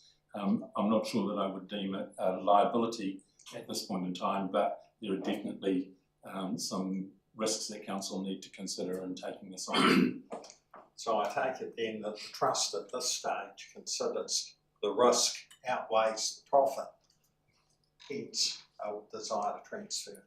I can't speak fully for the Trust. I'm not a Trust representative per se, but in the discussions we've had, the scale of their operation and the nature of their operation is not well geared towards a commercial forestry operation.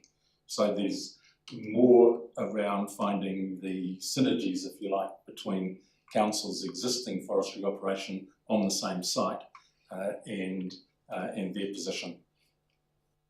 My second question is there a tax liability with carbon credits and so on by transferring forestry to the council?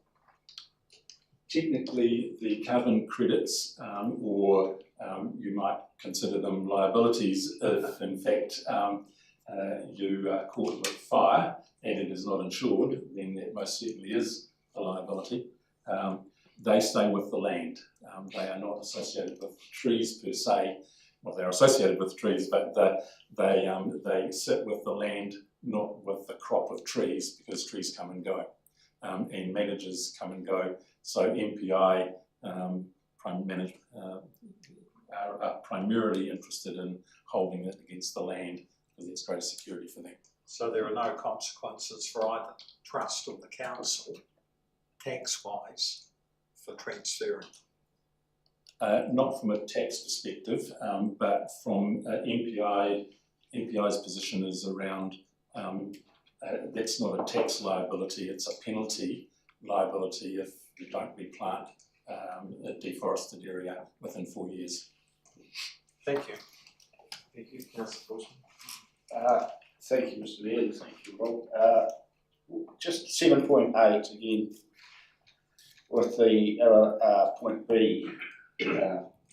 So would it be considered unusual for the council and the council record of property management to transfer or take on the assets of an affected party like this, and not, but keep the liability, basically, in this case with the trust? Have we got any comparable scenarios for this having happened before? And I think particularly our trust and community groups who might be on reserve land, for instance. It's a different topic, piece of title, but they have a fire. They have a fire on their 30 hectare block of forestry or something, and there's liability, whatever the liability is. So, are we opening up something here with unintended consequences? I'm not sure that it's unintended, because that is to say, council would needs to go into this with their eyes wide open about those risks. The land is all reserve land, but that use of forestry is permitted under that reserve, so there's no issue with that. The secondary, in terms of an exemplar, is the fact that we actually operate the commercial forestry on the trust land, and that need not have been so. Back when the trust was established, council could have transferred all assets, not only the land but also the forestry over.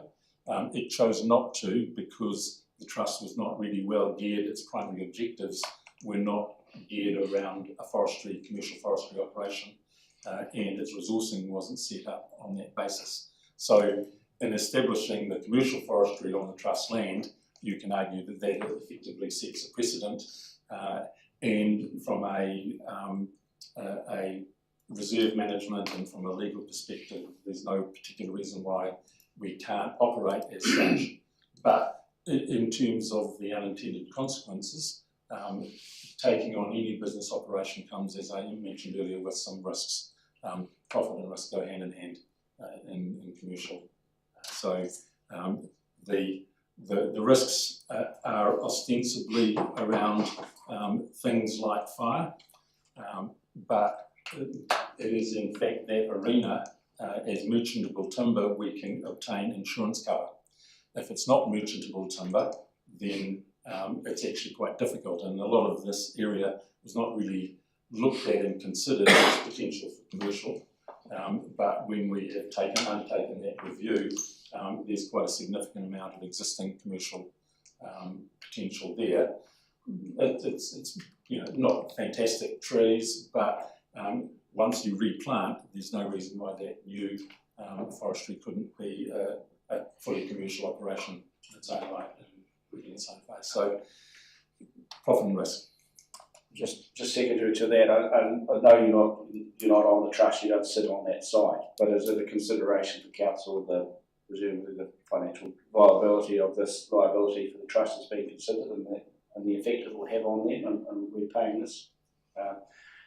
And you talk about, well, if it hurts them financially, is it worth asking them for their money?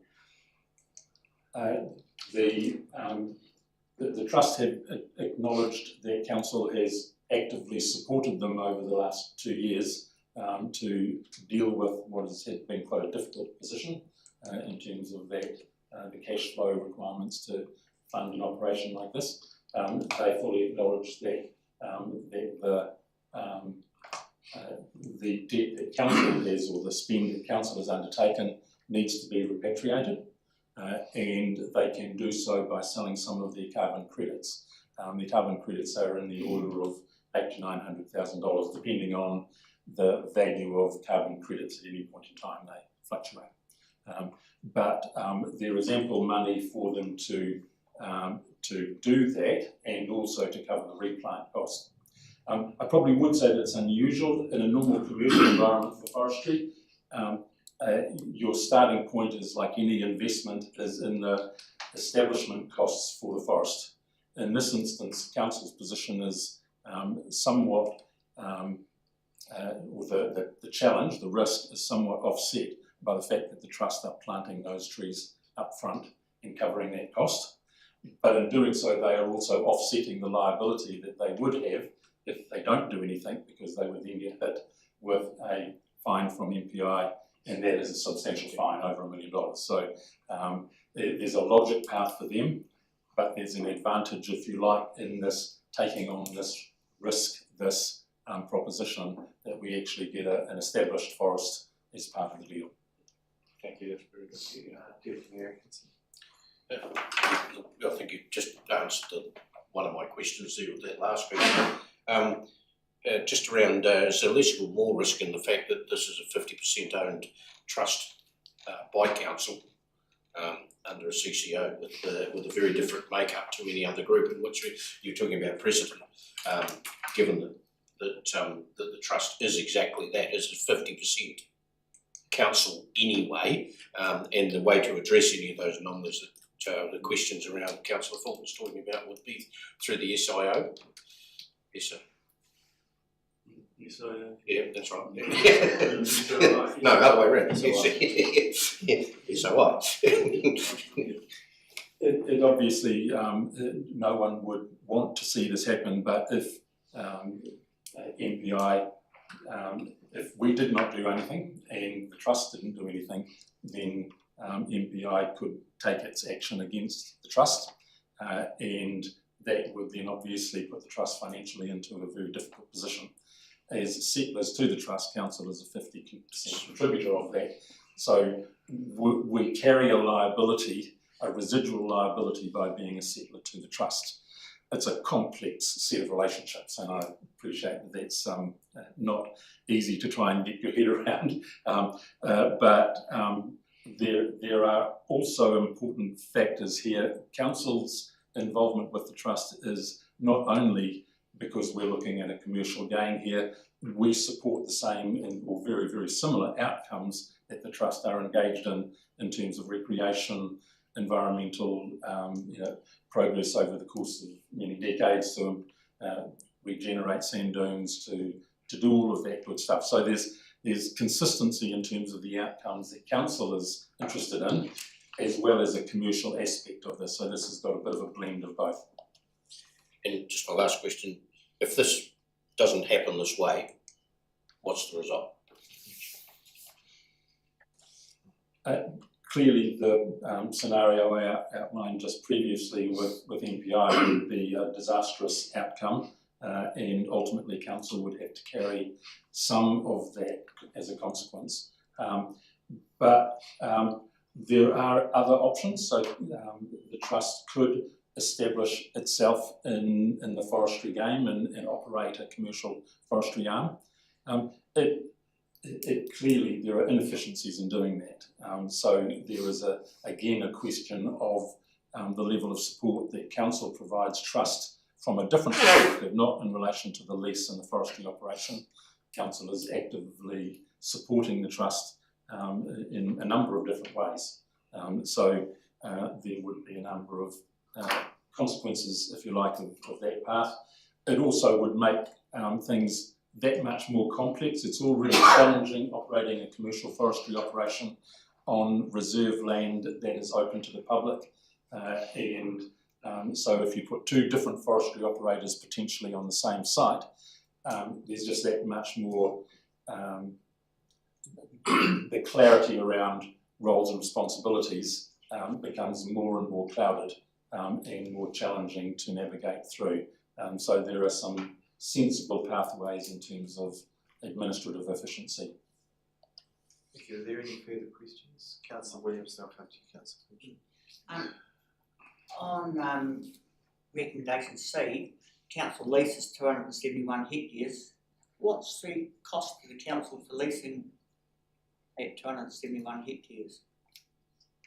So that's the existing lease, and it's currently 16,000, but that there is an overdue rent review that we have been working through, and there's been some historically ambiguity around areas around what was forested, what the land area that's referenced there, and exactly what blocks related to what. And we've done quite a bit of work on that, and part of the proposed or recommended new lease is to tidy up all of that to get a more consistent, the whole topography and GIS planning now allows a greater level of accuracy, and so we would be looking to tidy all of that up. We do have an indication that the rent review will take it to something closer to about 24,000 a year. And was the trust insured for that fire? No, the trust effectively cannot obtain insurance for non-commercial forestry per se. So that's part of the challenge that they have. They either need to become a commercial forestry operator and engage in obtaining insurance for that purpose, or the transfer to us allows us to extend our insurance to cover that. So again, there are some economies of scale in terms of operating a single insurance, a single set of negotiations and discussions around a larger portfolio. So that 165k comes out of the reserves funds. How are the trust affording to pay that? They're selling their non-liquid asset, that is their carbon credits. So they have about $800,000 to $900,000 worth of carbon credits, and you can sell those on an open market. The price goes up and down a little bit, but it's in the order of 800,000 to 900,000. So they'll be funding the repatriating or paying us back for what they owe us for the work done over the last year or two, as well as funding the replant over the coming 2 years. Councillor Fulton. Thank you, Mayor. Just given what you said, Rob, will we have a minimum standard for the quality of the trees and maintenance? And I know it's non-commercial, but EPI rules and regulations around carbon credits could change. They could change in 3 months' time. If we do this wrong, is there not a risk that we could plant poorly and be stuck with this asset, or poorly planted, non-commercial trees? So how do we actually, are we trying to maintain a certain standard of tree replanting? Absolutely. No, the rules around the timeline to replant and the nature of the trees that you replant, the survival rate and the ultimate growth rate that those particular types of trees can get to are all well detailed, and the forestry industry as a whole is very experienced in doing that. So that, with the advice that we've got, is exactly what we're planting. So the radiata are very easy. If we were planting natives, it becomes a lot harder. There are some that might come close to achieving the ETS standard, but they are it's a challenging environment for those natives. They cost 2 to 3 times more, and their survival rate is less than the radiata pine. Turning to the potential for changes in the ETS system, that is an ongoing risk that we carry anyway with the rest of our portfolio.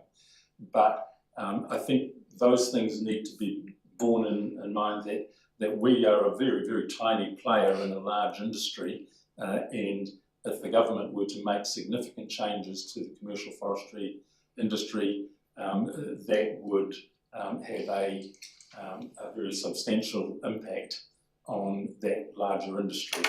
And so I think there are some counterbalances from a probability perspective. Changes, yes, but they are more likely to be moderated changes as opposed to wholesale changes. Yeah, my question was around the non-commercial definition of a forestry asset doesn't mean per se that there will be a lower standard of, of trees and plantations. So that's what I wanted to get at. Thank you. Sorry, Rob, I didn't appreciate when I read the report the first time. I thought we were replanting back in the same area, but we are actually planting in a new area. Is that correct? No, we are replanting in the same area. Under this first report, we're replanting in the same areas that were damaged by the fire. Yeah.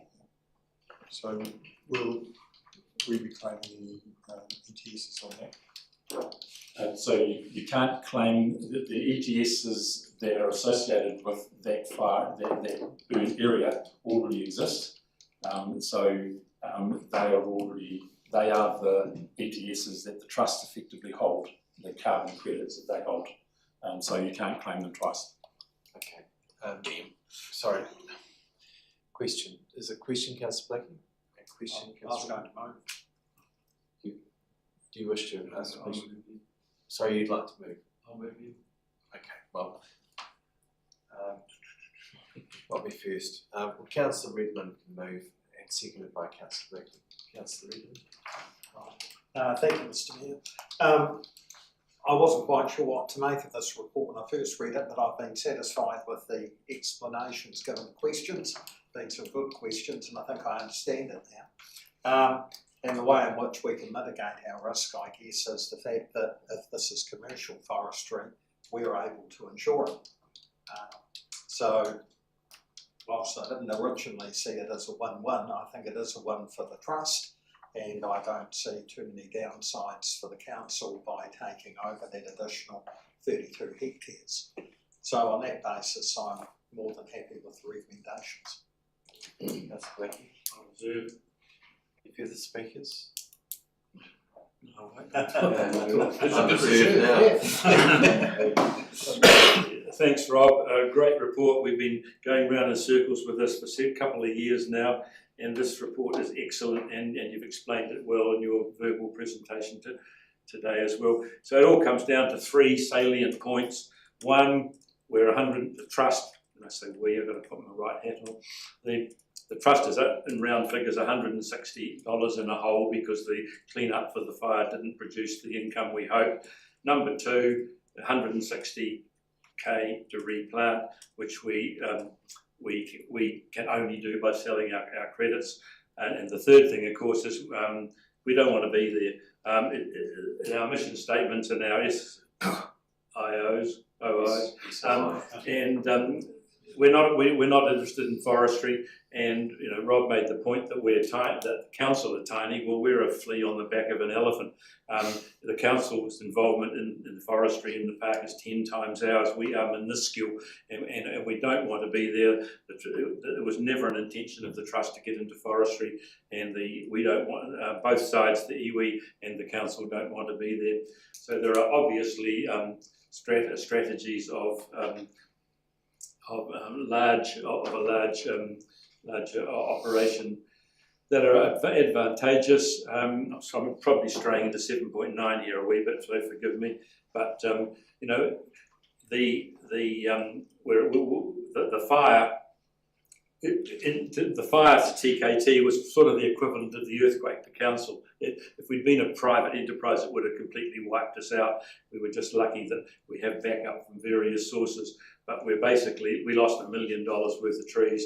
And this proposal that Rob has come up with and I'm very confident that TKT will adopt it tomorrow when we meet tomorrow. There's a pathway and as Philip just said, it's a win. It's a win-win. It's a lukewarm win for both sides, if you like, but it's the only option short of TKT falling over completely. So I would ask you to support it. Thank you. I'm going to support this, and I feel like you're much clearer after hearing the explanations today. But just to acknowledge our two trustees who I think do an excellent job on our behalf, both Councillor Blakey and the Deputy Mayor. So thank you both for the role that you perform there. I know it's a big amount of work. This certainly has been over the last few years, and appreciate that leadership that you're both providing. To me, this, now I understand it better, is a logical suggestion, and I'm supportive of that direction that's been requested. So thanks for clearing that all up, because on the plain reading of it, I was a little confused myself, actually. And I think what would be useful, Rob, is with our comms team, if you could get some clear messages to them, because I'm sure that on the plain reading of it, it's a little, it just takes a bit of explaining. So if they can uncode that a little, because I'm sure we'll get asked questions about it. Any further speakers? Right, reply, Councillor Edmund. I'll put the recommendation. All in favour, please say aye. Aye. Contrary, declare that carried. 7.9 now, Rob. Is that any points you want to add to there? Largely, this is a similar discussion. It is obviously different in that the immediacy of the trees being there presents something of a risk to the trust. So there are some challenges for the trust. So in taking them over and being able to obtain insurance for them, it goes a long way towards reducing what could be a financial hurdle for the trust in terms of a consequence of them burning down. The trees have value at the moment. We've had an independent assessment about the merchantable value of the trees. If a fire were to occur similar to the one that happened, the value of those trees would be significantly less. The costs associated with harvesting trees that are damaged by fire are very significant relative to a normal harvest.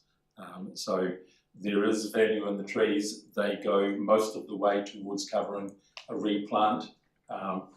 You will note that the report itself in the recommendations notes that there is some further due diligence to close out on specific blocks to ensure that there is appropriate safeguards for council and that there's a negotiated solution with the trust around those particular blocks. Not all the blocks are identical in terms of their form and nature, but the principle at the moment is that it looks like it can cover most of its costs to get a replant, which would position ourselves in almost an identical position to the previous report, where we're starting off with a forest, a commercial grade forest planted effectively at no or low cost to council, and then with council managing the operation of those through to their future harvest in 28 to 30 years' time.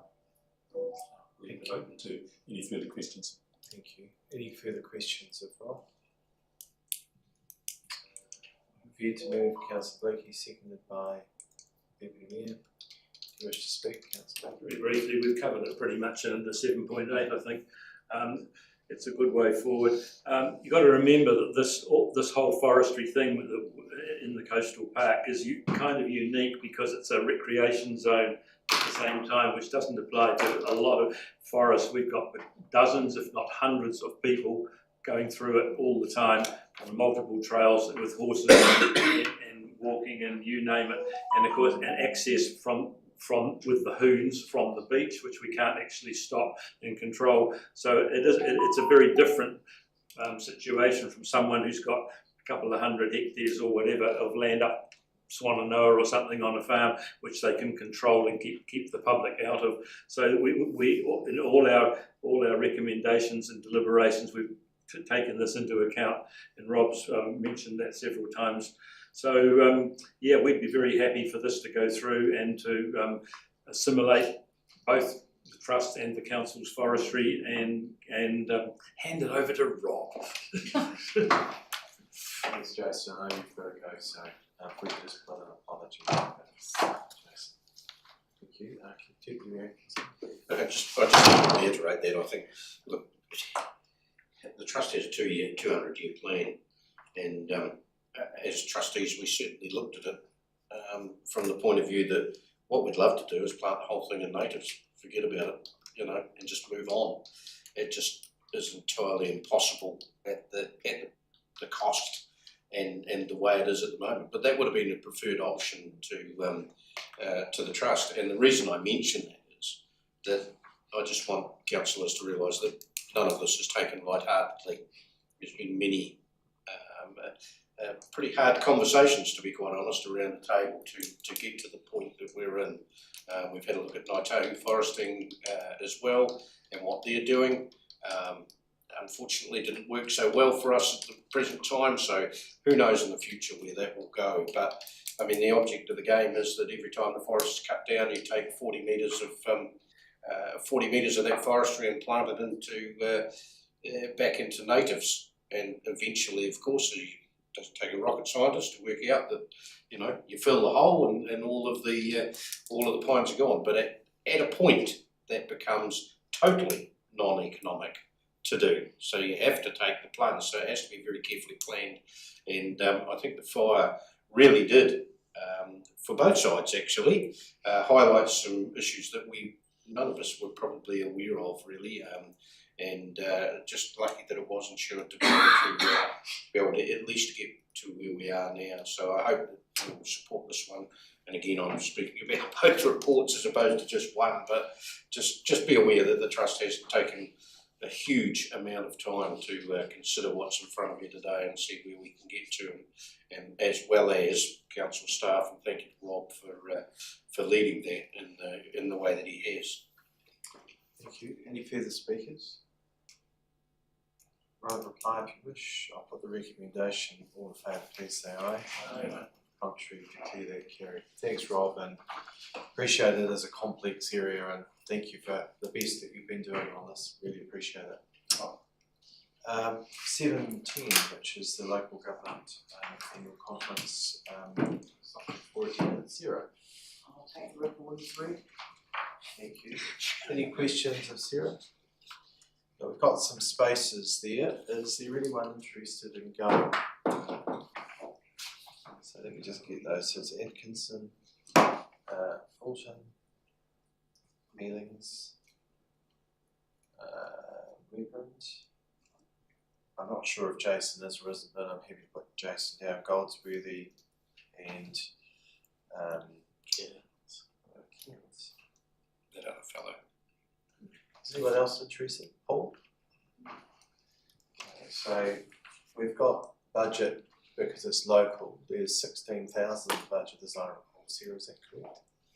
Yes, we'll be ordering the early bird tickets this week.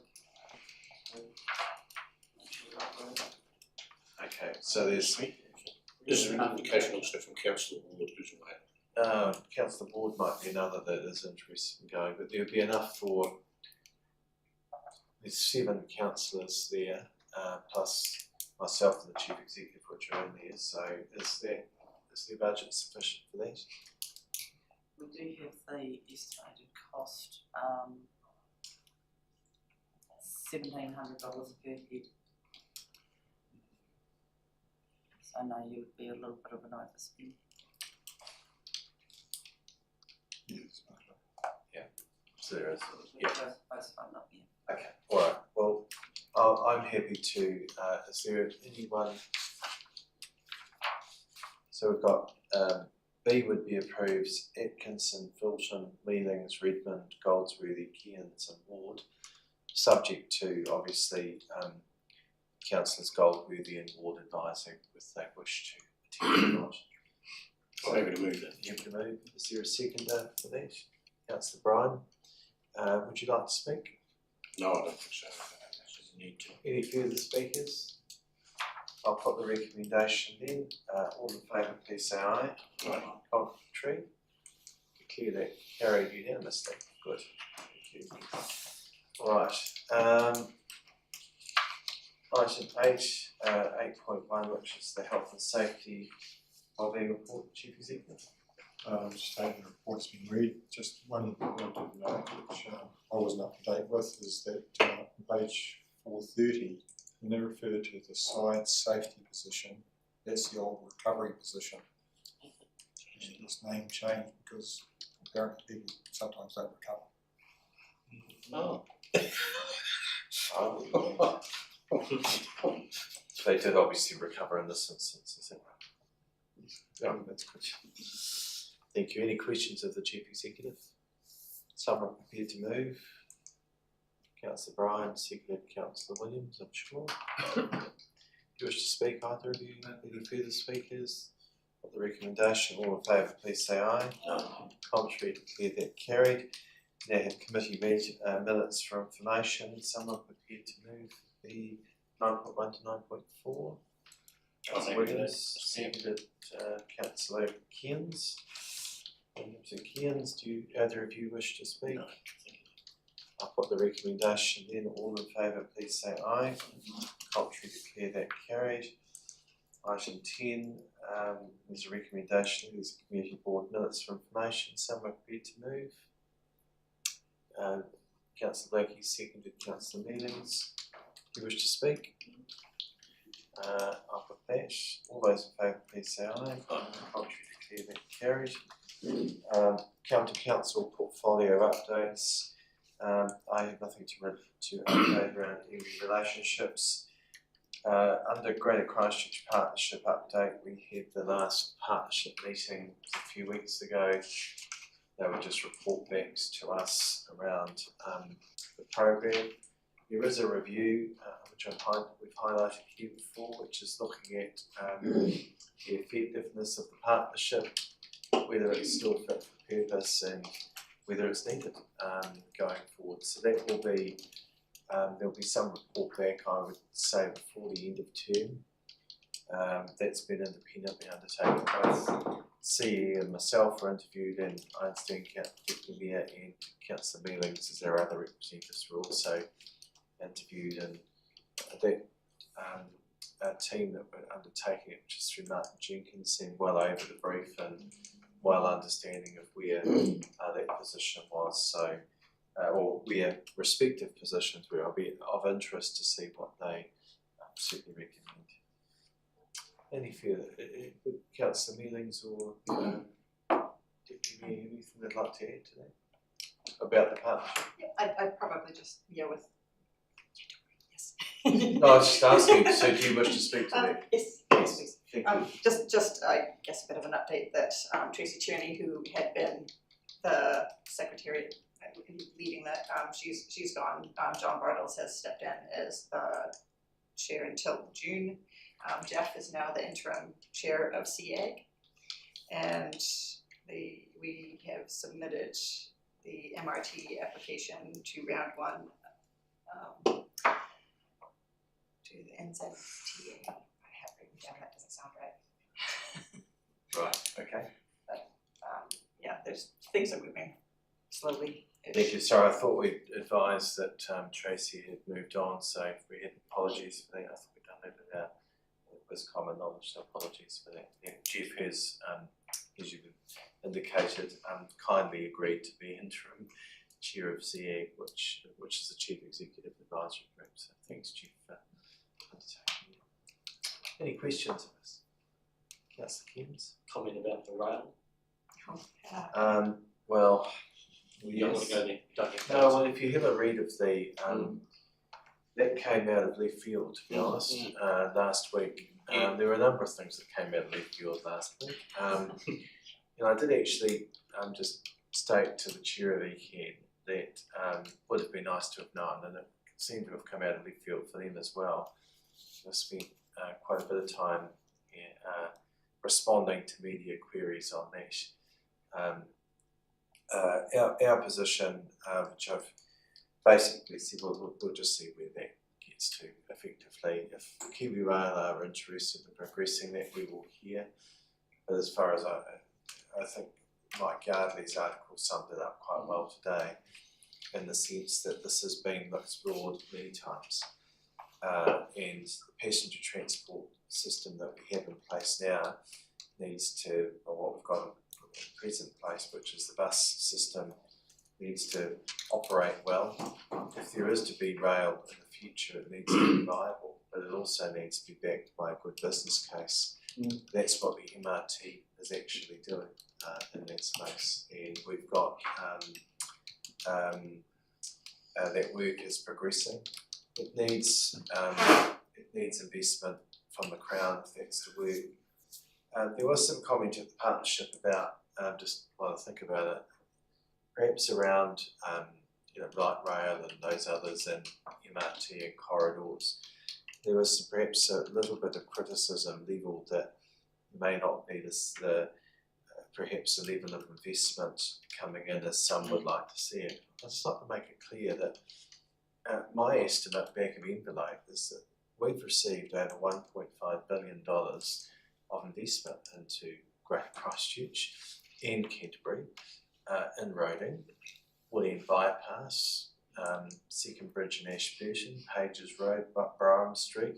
There are a number of initiatives where we are well dressed and hopefully we'll get some backing for the Eastern Link. We've got to be careful of the messaging with government in the sense that not everything is going to be on the priority list. In MRT, the case will need to stack. The most important thing in that space is to protect the corridor. But we also have to celebrate the successes. And I realise some have agendas in that space, may not be the current priority for the government. And rail is one that came up just out of left field last week. And it's probably, it would have been nice that we'd have had a heads up about all that and some knowledge of that, but that's ECAN's process for them to consider. Oftentimes we do find responding, and some of that can be a little bit of an own goal. There's nothing wrong with it being explored and considered, but it's already been well and truly traversed over many years. And I don't. You've seen the reaction from one cabinet minister in that space. I suspect that's a reflection of government in general presently. Neville. I've just seen today on social media, and I quote, Canterbury has 12% of the national population, 16% of the national roading network, but however, we get about 5 to 8% of the national roading funding. So so it's not going to stop. It's just starting to gain some momentum. I'm not saying right, wrong, or indifferent. I'm just saying that is about to erupt, and it actually comes around a regional fuel tax, which is being proposed at the moment. Yeah. So, and that is the council's answer, but that just so you're aware that it's not just going to. It's true. It's not just going to go away. I'm not discounting what you've just said, Mr. Mayor. It's just that I just read that this morning and thought, they were interesting figures. It's true. It's true. Those figures are there, and other points to continue to have the conversation with government about investment, and stats make the difference in terms of discussions. And in fact, when we met the Transport Minister a few months back, those points were exactly made in his office with all the other Canterbury partners. So it's not just about rail and MRT. There's a broader perspective for Canterbury around roading investment in general and transport investment. So there are all those things, and as we're getting close to elections and other things, I'm sure that there'll be a lot more spotlight in some of those meetings. Just an additional question in regards to the Greater Christchurch Partnerships, thoughts about the DIA and their matrix on reporting with councils. The meeting that was held online last week. Is anything going to be done with regard to pushing that? That probably comes under government reforms as opposed to the partnership. So is there anything else under the partnership? So just on that, you were all on that call last. Those who were able to were on that call. We had a discussion there was a National Council call on the Friday I've also sent an email to the spoken to the Minister's office and sent an email to the Minister's office with respect to just concerned about timing, really. There was Mayor Sam, after the National Council did report to the Canterbury Mayoral Forum on Friday, that there has been perhaps some concessions already, and there may be some better explanation around growth councils and those that have experienced natural disasters like what we expressed on our behalf there. Around the timing, I think, to be honest, I don't think we'll get a concession here, but we've at least put it forward. I think there seems to be a definite desire that they get this out on the timeline they advise. We will get some raw information, I believe, sometime this week, and we'll just have to assess that and get our answers back.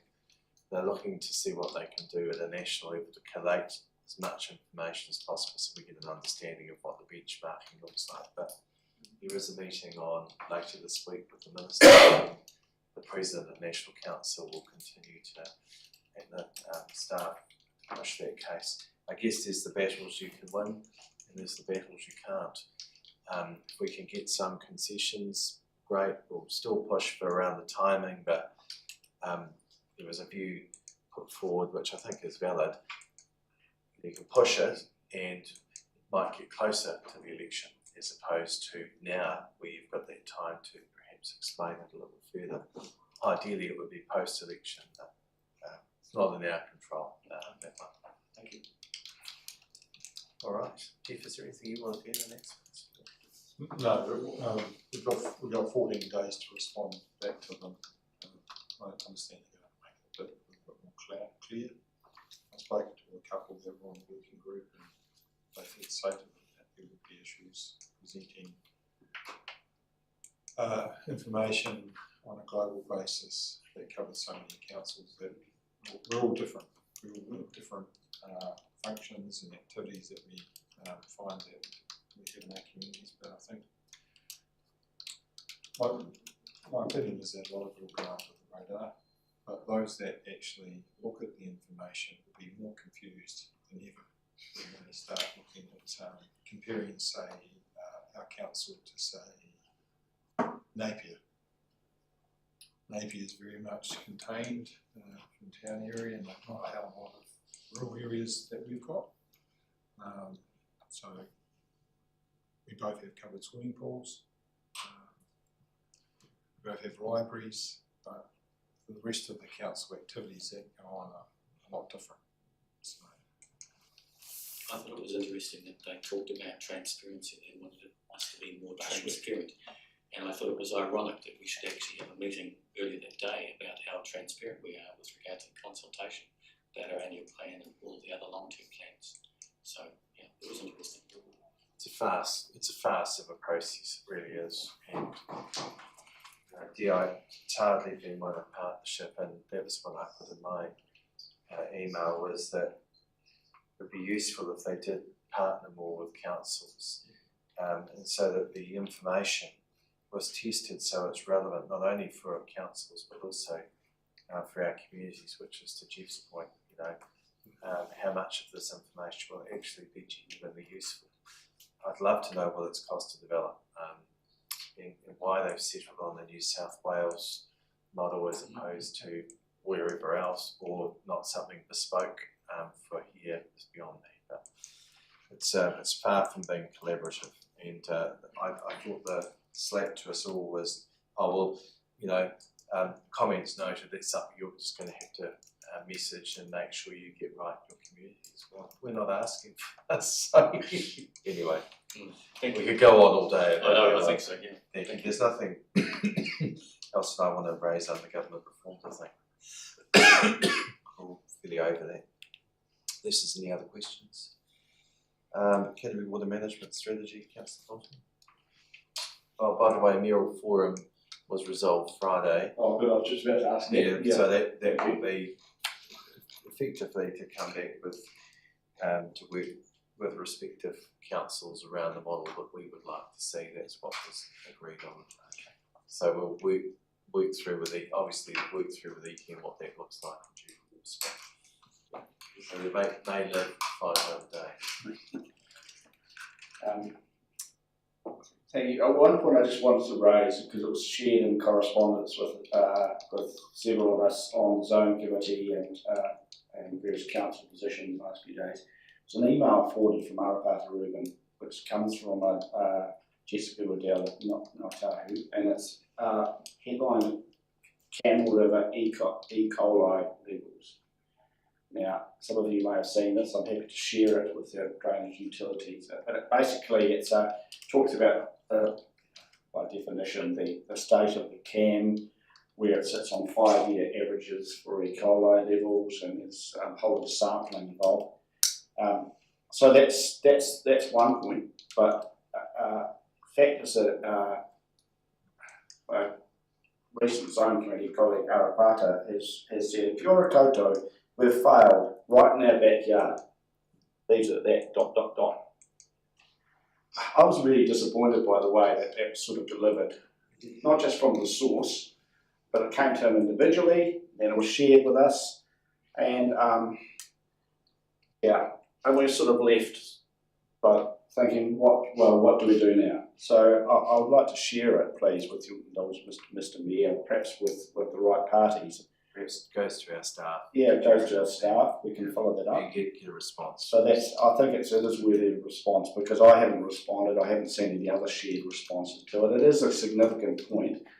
If those figures are accurate about the state of the CAM, and of course we want to address this. I just personally, I feel it was just disappointing that it came from one particular person in a Otahu group. We don't have a functioning zone committee at this stage, but it needs to be addressed. And it needs to be shared properly with the right people. And Arapata's comment was personally very disappointing, because he's been on this group a long time.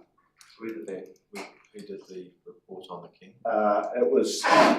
It's from the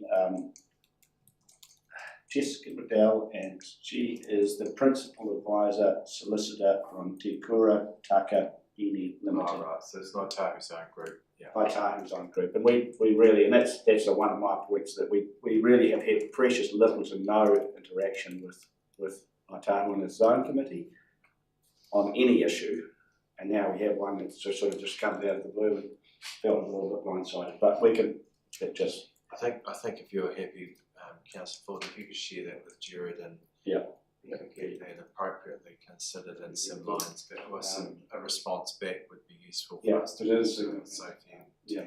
And one point out, just actually, it's more of a bouquet, is actually some of the work I've seen from Fred, the Ecan River manager. I've met him recently down at the Air. I've seen evidence of the work they're doing, willow clearance, gravel removal.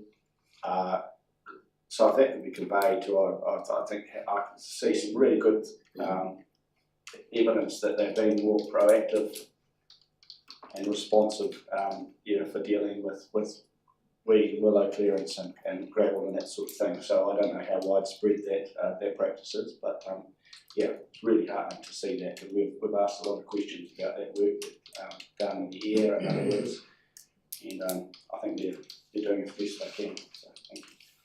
Thank you. Any questions of Councillor Fulton? Just on that, we've been certainly from a Kaikooi community to a Heavy Community Board pushing the point that when they are doing this work, that they're not putting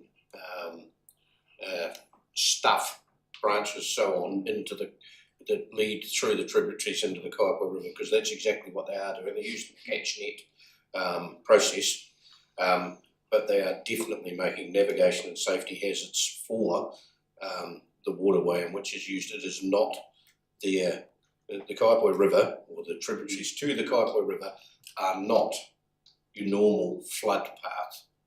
What I mean by that is it's a navigation and safety hazard to be putting the stuff in the river and not catching it all for the vessels that are in there. So if the Water Zone Committee, depending on where it goes or what it does, continues to hammer that like the Kaikotuahiwi Community Board does, home to ECAN, hopefully we'll get some results where they're not just using it as a bypass for floodwaters and for all of the residue that they take out just to fall back into the river. They shouldn't be doing it anyway, but they are. Sorry, Mr. Mayor, I need to just ask a further question. Are you talking to me about the float and catch method, are you? When they the float, and basically they when they're doing river works, they cut or dredge material, or sometimes they let it go down the river, and then they catch it. Well, they don't catch it. I've seen evidence of that. They don't catch it. they put a catch net in, but it doesn't catch it. It just goes past. And we're forever, I mean, I don't know, I can't remember the figure, Al, you may remember it. We've got to clean out behind the pontoon in Kaipoi. Look, I'll put a figure out there of 10 grand a year sitting in the budget to do it. I mean, we would have surpassed that without any problem, not through the stuff that's naturally coming down, through the stuff that ECAN is putting in the water. And that's the stuff, they forget that it's just not a flood channel like the Rakaia River or the Ashburton River or so on. They just treat it the same, and they need to be reminded so many times that it is a different river. Okay. Any other questions, Councillor Fulton? Thank you for the update, Tim. Thank you. Climate change sustainability, Councillor Lee. Thank you. There were quite a few things to pick through, so I've just highlighted a few, but bear with me. Some key updates that we've got, starting with the Canterbury Climate Partnership Plan. Regarding the monitoring and evaluation plan, Tonkin and Taylor have been working with a climate change working group along with the individual action leads, so the ones that like have individual points that they're working on, to develop some performance indicators and metrics for the CCPPs so we can determine the success of the partnership and individual actions, because obviously there's no use in having a plan if we don't actually have any kind of things to measure it up against. So they're developing that now, and the action leads are expected to collect that data and report on those. So we'll hear more about that in due course, I guess. And as far as the overarching comms and engagement plan for that CCPP implementation, sorry, that's the Canterbury Climate Change Partnership Plan. So a comms advisor at ECAN presented a draft engagement plan at the Climate Change Working Group in May, asking for the action leads to fill in the It's Time Canterbury engagement calendar when we've got things of relevance to share. So, you know, something cool is going on here, projects going on in our communities, not just council projects, but just things that communities working on or anything like that. They want us to share that with them on the It's Time Canterbury website, and if we do that, then they'll also work with our comms people to help work something up. And they also want us to keep our own council page on that website up to date as well, just to keep comms flowing with that. Regarding the Canterbury Climate Champions Reference Group, so that has replaced, or rather in name anyhow, replaced the Climate Change Action Planning Reference Group, which was a bit of a mouthful. But that was the thing that supported and gave the governance level input into the work of the Canterbury Climate Change Working Group on that whole plan. And now that it's completed its mission with the launch of the Canterbury Climate Partnership Plan, they basically just kind of shifted a gear. And as the name would suggest, the purpose of the newly named group is to be strong advocates regionally and within individual councils for thriving, climate resilient, low emissions Canterbury. So yeah, basically they just changed the name of that group to the Champions Reference Group. Resilience Explorer, I talked to you guys about this last month. Some of the staff met with Social Services Waimakariri and Food Secure North Canterbury coordinators with the idea that our Resilience Explorer program might potentially be useful for their food security project, so to map that onto a Resilience Explorer. And policy staff are just now working with the community team and those community groups to explore the idea further. And they recently had a tool development meeting with key WDC staff and Urban Intelligence who developed the Resilience Explorer last week, but I haven't caught up on the outcome of that, so I'm not really sure where that landed. regarding the council and district climate risk assessment projects. Progress on our risk assessment has been delayed slightly due to the need for staff and the infrastructure resilience team to respond to the recent wet weather event, so that has been paused. Just flipping through some things here. So the organizational sustainability strategy review and implementation program. So that is our 2020 organizational sustainability strategy is under review right now, and that's going to be considered by MTS this week, I think. And BJ is working on a refresh of that strategy as a plan in line with council's new framework for strategic documents. So they're just kind of seeing if that's still fit for purpose and what it may need. I did mention that this time last month that they were doing energy audits of the Oxford, Rangiora, and Kaiapoi aquatic centres, and those have now been completed, and the potential energy savings that they identified with that has allowed us to get a full subsidy from ECA, and some conservative estimates on the potential savings in energy for that add up to about a potential $120,920 in energy costs every year. So that's pretty cool, being that, you know, some of those things are quite quick fixes, like changing, you know, building system settings or carrying out maintenance to just make sure the equipment's working right, that kind of thing, without needing too much further expenditure there. One of the capital expenditure things might be looking into assessing the suitability of pool roofs for solar panels, and then, but that would be a thing for the next LTP. So, but it's worth looking into. You know, we've talked about solar on roofs and that a lot, so you know, pays to have a look. And just coming into the home stretch here, guys, if you're still awake. On the biodiversity front, there's been a bit of biodiversity stuff going on this month. On the 22nd of May, I attended the second workshop for the revitalization of the Canterbury Biodiversity Strategy, and there was a really broad range of people there, everybody from pest control groups, biodiversity trusts, QE2 trusts, ecologists, local government, DOC, Kiwi Rail, Littleton Port, Fed farmers, you name it, they were there. So it was a really good room of people with all kinds of diverse experience and viewpoints, which was quite fascinating. These were some really good conversations. So feedback from that's going to be incorporated and brought back to the stakeholders as part of that whole revitalization of the strategy. So that's a watch that space thing. And I also attended a mudfish celebration evening last weekend, not this one, but the one before, out at the Bennett's Diversion held by Waimakariri Land Care Trust, which was pretty cool. It was spotlighting out at the Bennett's Diversion and looking for mudfish. We didn't actually see any, but they had stage fright, but it was still pretty cool and fun. And we know that they're in there, they just were too smart to get into the traps. So, and there was also a planting day at Okearu Lagoon in Kaiapoi, which I also took part in alongside the Student Volunteer Army, which was led by the Waimakariri Biodiversity Trust. And it was a really good turnout there and lots of jeeps, so good fun. Anyhow. Thanks, thank you. Well done. Good report. Is there any questions? Tim? Actually, too, how do you see a mudfish in the dark?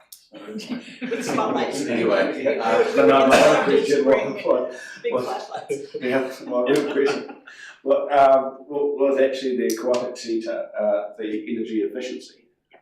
So is this the energy efficiency of the building? It's not actually the pool and the heating or anything involved, it's is it? The whole facility, I think. So, as I said, like some of the identified items that they looked at were quick fixes, like changing your building system settings or carrying out maintenance on equipment to make sure it's working properly. But other things are will need some investigation in Capital Works. So it's not just the pool and the pool equipment, but it's the building, the HVAC, the all of it. Okay.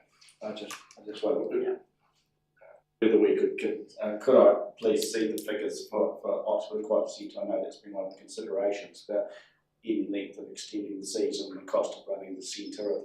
You know, can we give a bit? Can we take a bit? Perhaps there's another point for another point Chris and the aquatics manager to Yeah, I know, we get a lot of questions about that, about the cost of running the centre and, you know.